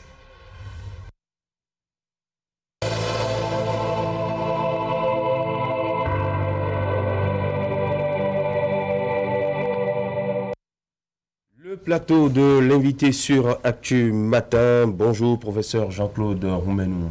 Bonjour, monsieur Christian Atandéjean. Merci de répondre présent à notre invitation. Vous êtes le président du Rassemblement des cadres et leaders protestants méthodistes du Bénin, le RCL-PMB. Je vous reçois en compagnie de Akimesedou Ousseni. Alors, dans la journée du samedi 12 décembre 2020, vous avez lu une déclaration qui porte sur l'état de la nation béninoise après 5 ans de gouvernance du régime du nouveau départ et des aspirations subséquentes. Oui, dites-nous, professeur Jean-Claude Roumenou, pourquoi vous vous êtes intéressé à l'actualité nationale? Merci, monsieur Christian Atandéjean. C'est la vocation du Rassemblement des cadres et leaders protestants méthodistes du Bénin d'opiner sur les questions sociopolitiques. Le Rassemblement des cadres et leaders protestants méthodistes du Bénin, c'est un mouvement qui a été créé donc au sein de notre Église pour accompagner les dirigeants de l'Église par ses réflexions, par ses analyses. Et parmi nos objectifs principaux figure notamment celui d'intervenir de temps en temps sur des questions d'actualité sociopolitique qui engagent la vie et l'avenir de notre nation. C'est fort de cette prérogative que nous avons tenue samedi 12 décembre 2020, une journée de réflexion des cadres et leaders de l'Église protestante méthodiste du Bénin. Avant de parler de la journée de façon précise, vous avez été recruté comment? Vous avez parlé de cadres, c'est quand même plusieurs fidèles qui sont au niveau de l'Église protestante méthodiste. Comment est-ce que le recrutement a été fait? Ce n'est pas un recrutement. Comme je vous l'ai dit, c'est un mouvement qui a été créé au sein de l'Église. Avec la bénédiction des instances dirigeantes. Le rassemblement existe depuis 2012 en réalité. Et il a fonctionné jusqu'en 2016. Lorsque le processus de réconciliation et de réunification de notre Église a été enclenché. Et donc il y a eu d'abord une léthargie. Et c'est le 8 février 2020 dernier qu'il y a eu une sorte de refondation du mouvement, suite donc à la réunification, à la réconciliation de l'Église. Et vous avez reçu un mandat de parler au nom de l'Église, au nom donc des cadres et leaders protestants méthodistes du Bénin. Donc il y a eu une assemblée générale constitutive qui a réuni un certain nombre de cadres provenant donc des églises, sous donc la bénédiction de la présidence de l'Église. J'insiste là-dessus parce que je veux savoir si vous, quand vous faites cette déclaration, est-ce que vous portez, je dirais, l'étoffe de toute l'Église ou l'étoffe des cadres seulement de l'Église? Bon, est-ce qu'un fidèle comme moi, fidèle méthodiste protestant, est-ce que j'ai le droit de me reconnaître à travers vos prises de position, à travers vos analyses que vous pondez à l'occasion des constats que vous faites? Vous avez le droit de vous reconnaître, puisque nous sommes une instance constituée. Et je peux aussi désapprouver. Bien entendu, nous sommes en démocratie. Nous sommes un corps constitué. Et si vous faites allusion à notre journée de réflexion, elle s'est tenue devant les plus hautes instances de notre Église. On n'est pas dans l'anarchie. Je voyais. Donc, suite à l'Assemblée générale de février 2020, il y a eu une nouvelle élection pour mettre en place un bureau exécutif national. Et les frères et sœurs ont bien voulu me confier la direction de ce bureau exécutif national. Et vous avez senti l'obligation de vous prononcer sur l'actualité sociopolitique de notre pays? Puis ça fait partie donc de nos prérogatives. C'est les objectifs principaux et c'est ce que nous avons fait. Oui, le 12 décembre dernier, vous étiez donc à cette journée de réflexion. Vous avez dit, c'était en présence également des hauts dignitaires de votre église. Tout à fait. Qu'est-ce qui a été concrètement fait? Juste la déclaration? Non, justement, c'est une journée de réflexion. D'abord qui a été préparée méthodiquement. Méthodiquement, c'est depuis juin 2020 que nous avons retenu dans notre programme d'activité de tenir donc à la fin de l'année cette journée de réflexion. Et comment est-ce que nous sommes pris? Nous avons élaboré des thèmes de référence pour recruter 2 communicateurs. L'un, expert en gouvernance, analyste donc des politiques publiques, pour venir nous faire le point vraiment de ce qui a été fait au plan développemental dans le Bénin au cours de ces 5 dernières années. Enfin, faire le bilan donc de l'action gouvernementale. Et puis de l'autre côté, un acteur assez reconnu de la société civile, un ancien président de l'UPMB, qui est avocat, qui est un observateur attentif, pour nous dire ce qui n'a pas marché durant les 5 ans. Et avant la journée proprement dite, ils devaient nous adresser les synthèses de leurs exposés, quoi. Et c'est sur la base de ces exposés qu'un comité restreint donc, de notre bureau exécutif national a élaboré le projet de déclaration avant même que la journée ne se tienne, sur la base donc de la synthèse de ce que les experts recrutés ont dit. Et le jour J, nous avons écouté les communicateurs. Le premier nous a présenté le bilan de l'action gouvernementale, quelles sont les conquêtes, quelles sont les avancées.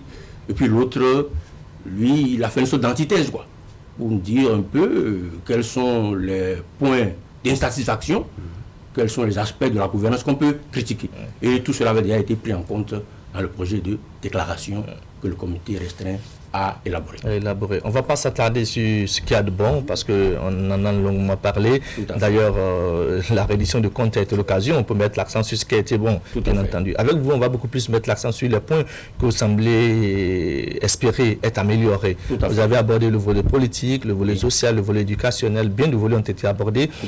Sur le plan politique, vous avez fait constater que le système partisan, il y a encore quelques grains de sable dans la machine. Parlez-nous-en. Nous avons constaté effectivement que la réforme du système partisan a eu quelques effets pervers. Et ça a donné l'impression que l'espace politique était fermé, bien n'était pas suffisamment ouvert à une catégorie d'acteurs qui se réclament de l'opposition. Nous sommes en démocratie et notre souhait, c'est que dans les jours, les mois et les années à venir, l'espace politique soit plus ouvert, sans remettre en cause, bien entendu, la philosophie de base qui a présidé donc, à la réforme du système partisan. Et que notre peuple puisse avoir droit à un choix plus large, quoi. Et que le marché politique soit plus large et que le peuple ait plus de choix. C'est un peu ce que nous avons souhaité et ce point nous paraît fondamental. Ce point nous paraît fondamental. Autre point d'insatisfaction Un autre point d'insatisfaction, c'est juste le plan social. Nous avons observé durant ces dernières années que notre fonction publique n'a pas fait l'objet de toute l'attention requise. Si on fait le bilan, nous n'avons pas recruté beaucoup de jeunes dans l'administration publique, c'est vrai que de temps en temps, ponctuellement, on a recruté ici 100 pour le ministère des Finances, ou bien 100 pour le ministère de l'Agriculture, mais en général, il semble qu'il n'y a pas une politique systématique de dotation de notre administration publique, de ressources humaines de qualité, en quantité, qu'elle mériterait. Nous avons eu l'impression que la fonction publique a été négligée.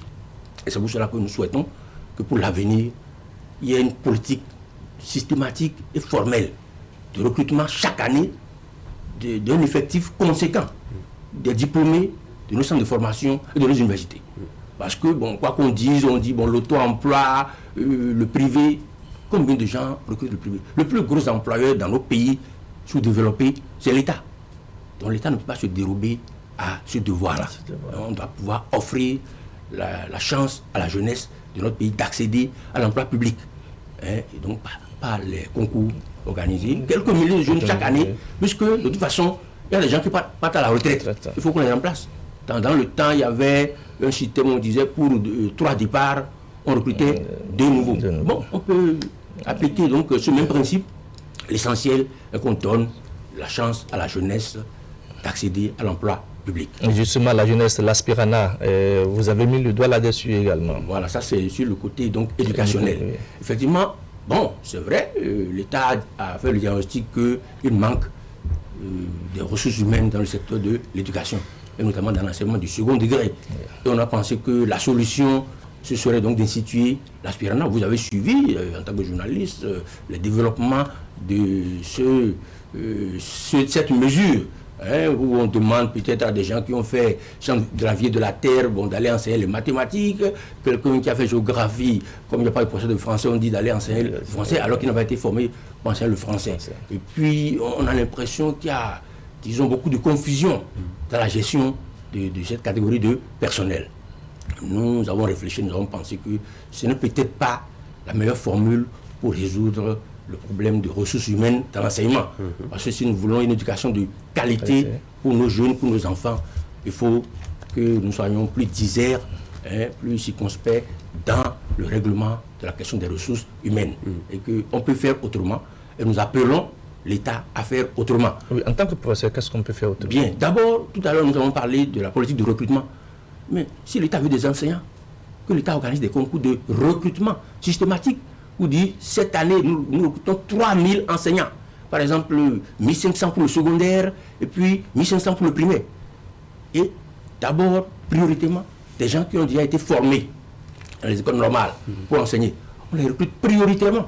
Et puis maintenant, s'il reste de la place, on peut dire, bon, ceux qui voudraient enseigner, qui sont les diplômés de nos facultés, bon, on va les mettre d'abord à l'essai, et puis après, on va les envoyer en formation dans les écoles normales. Ils vont compléter le personnel qualifié qui a été recruté. Et puis, laisser peut-être les directions départementales de l'enseignement gérer les questions de vacation.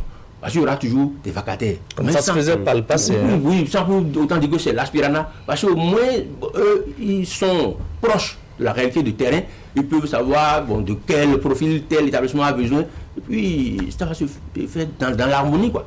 Et il y aura moins de problèmes, moins de confusion. Voilà. Est-ce la première fois que le RCL, votre rassemblement, se livre à un tel exercice?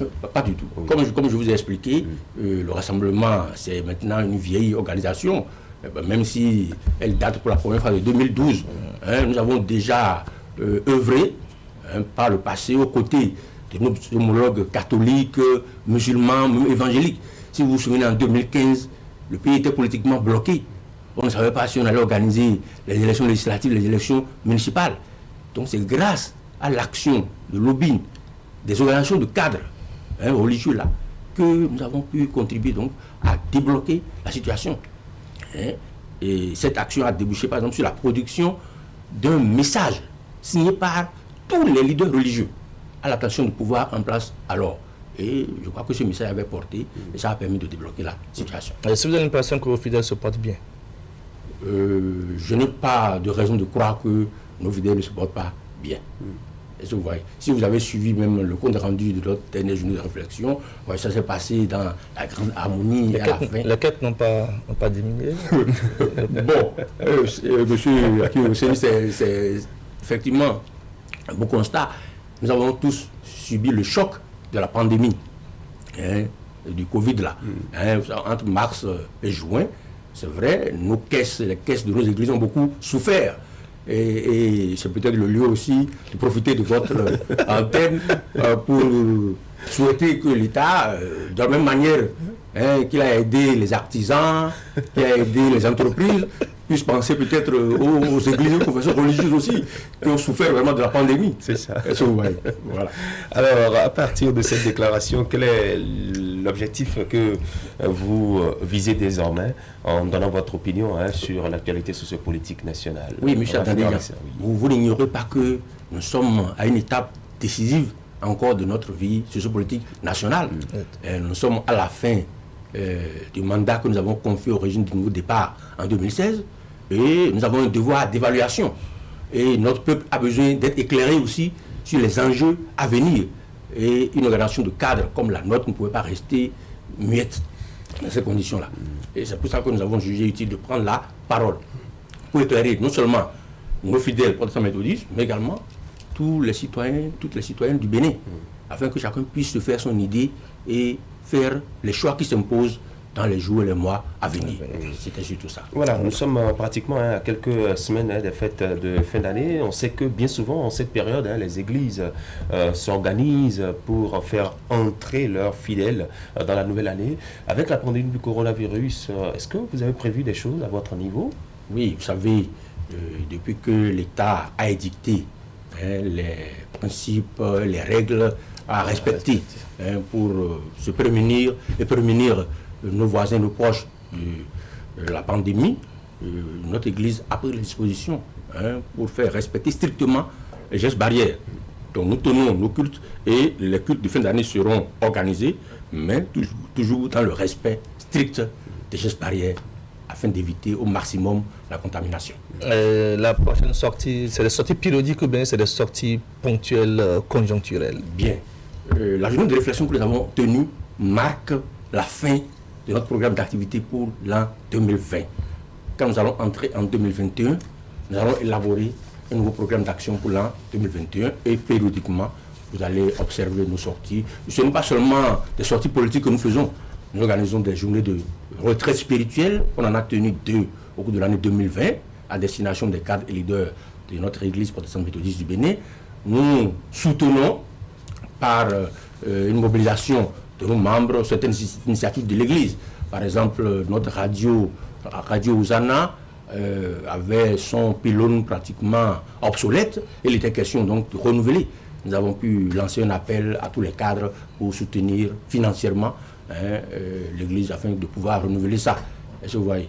Et nous soutenons également nos frères et sœurs à travers des formations que nous organisons sur divers sujets d'intérêt, sur le leadership, sur l'éducation parentale et d'autres, Donc nous allons encore élaborer un programme pour 2021. Et s'il y a un volet politique, vous nous verrez également nous prononcer sur les questions politiques, peut-être après l'élection du président en avril, bon, pourquoi pas. On va encore certainement intervenir pour dire au président, bon, voilà, vous venez d'être élu, mais voilà ce que nous attendons de vous, au nom des cadres et fidèles protestants méthodistes du Bénin. D'accord.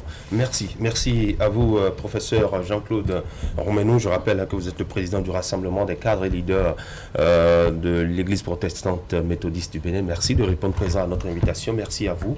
Merci pour l'invitation. Merci bien. Allez, mesdames et messieurs, vous restez en place une page pub et juste après, ce sera la revue de presse avec Assiomo Kanyassiomo. Alerte coronavirus. Le coronavirus est une maladie respiratoire grave qui se manifeste notamment par une toux sèche, le rhume, une forte fièvre, des difficultés respiratoires. Si vous ressentez l'un quelconque de ces symptômes, que faire? Restez chez vous et appelez immédiatement le SAMU au 95 36 11 04 ou au 95 36 11 02 pour être pris en charge gratuitement. Attention, ne sortez pas. Attendez que les agents viennent à vous. N'allez pas dans une structure de santé, ni dans une pharmacie, ni chez votre médecin traitant. Vous contribuez ainsi à maîtriser la pandémie.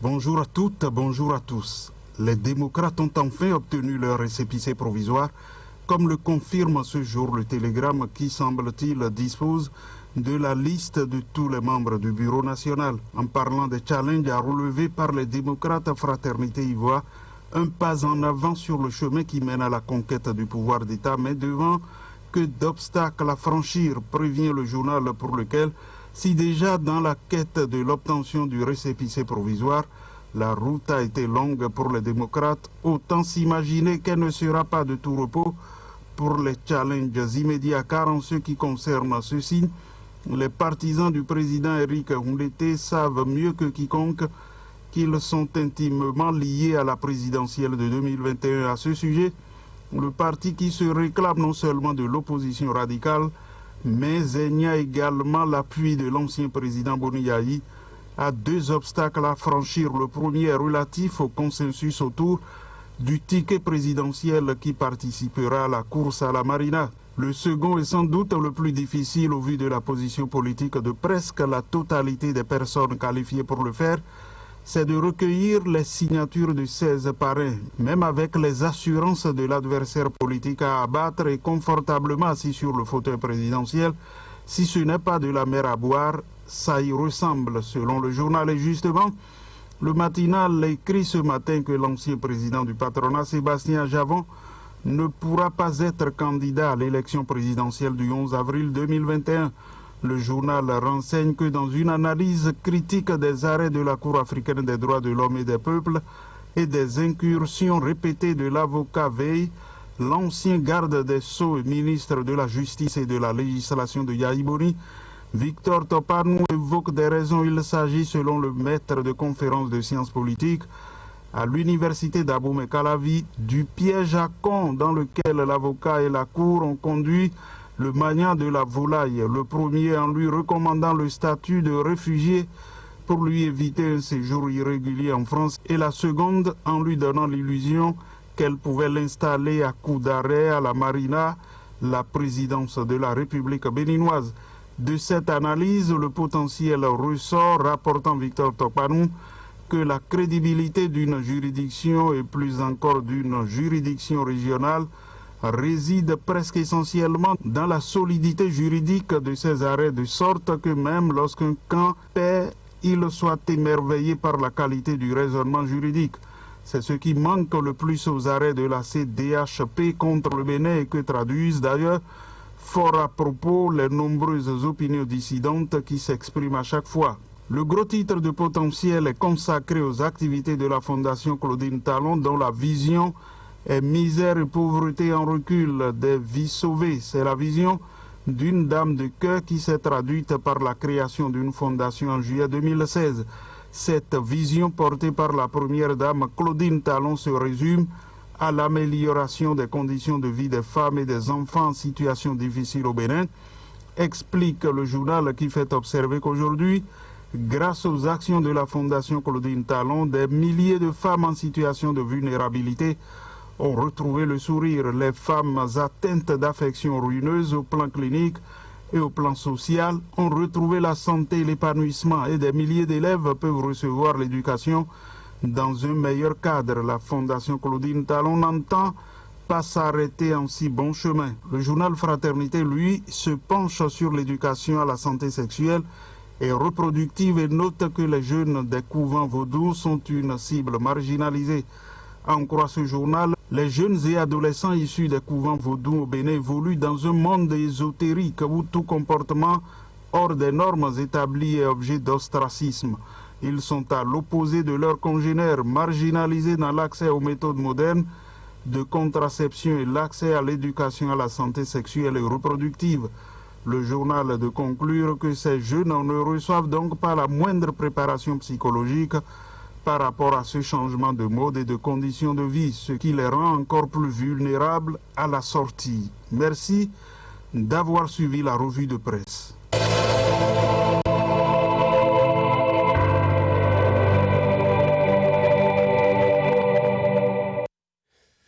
Merci d'avoir suivi la revue de presse, merci d'avoir suivi votre matinale Actu Matin, c'est terminé, rendez-vous de ce jour, rendez-vous donc demain, quand nous serons mercredi à partir de 7h avec l'ensemble des équipes de préparation, de réalisation et de diffusion. Merci à chacun et à tous, très bonne journée du mardi, prenez bien soin de vous, gardez le sourire, au revoir.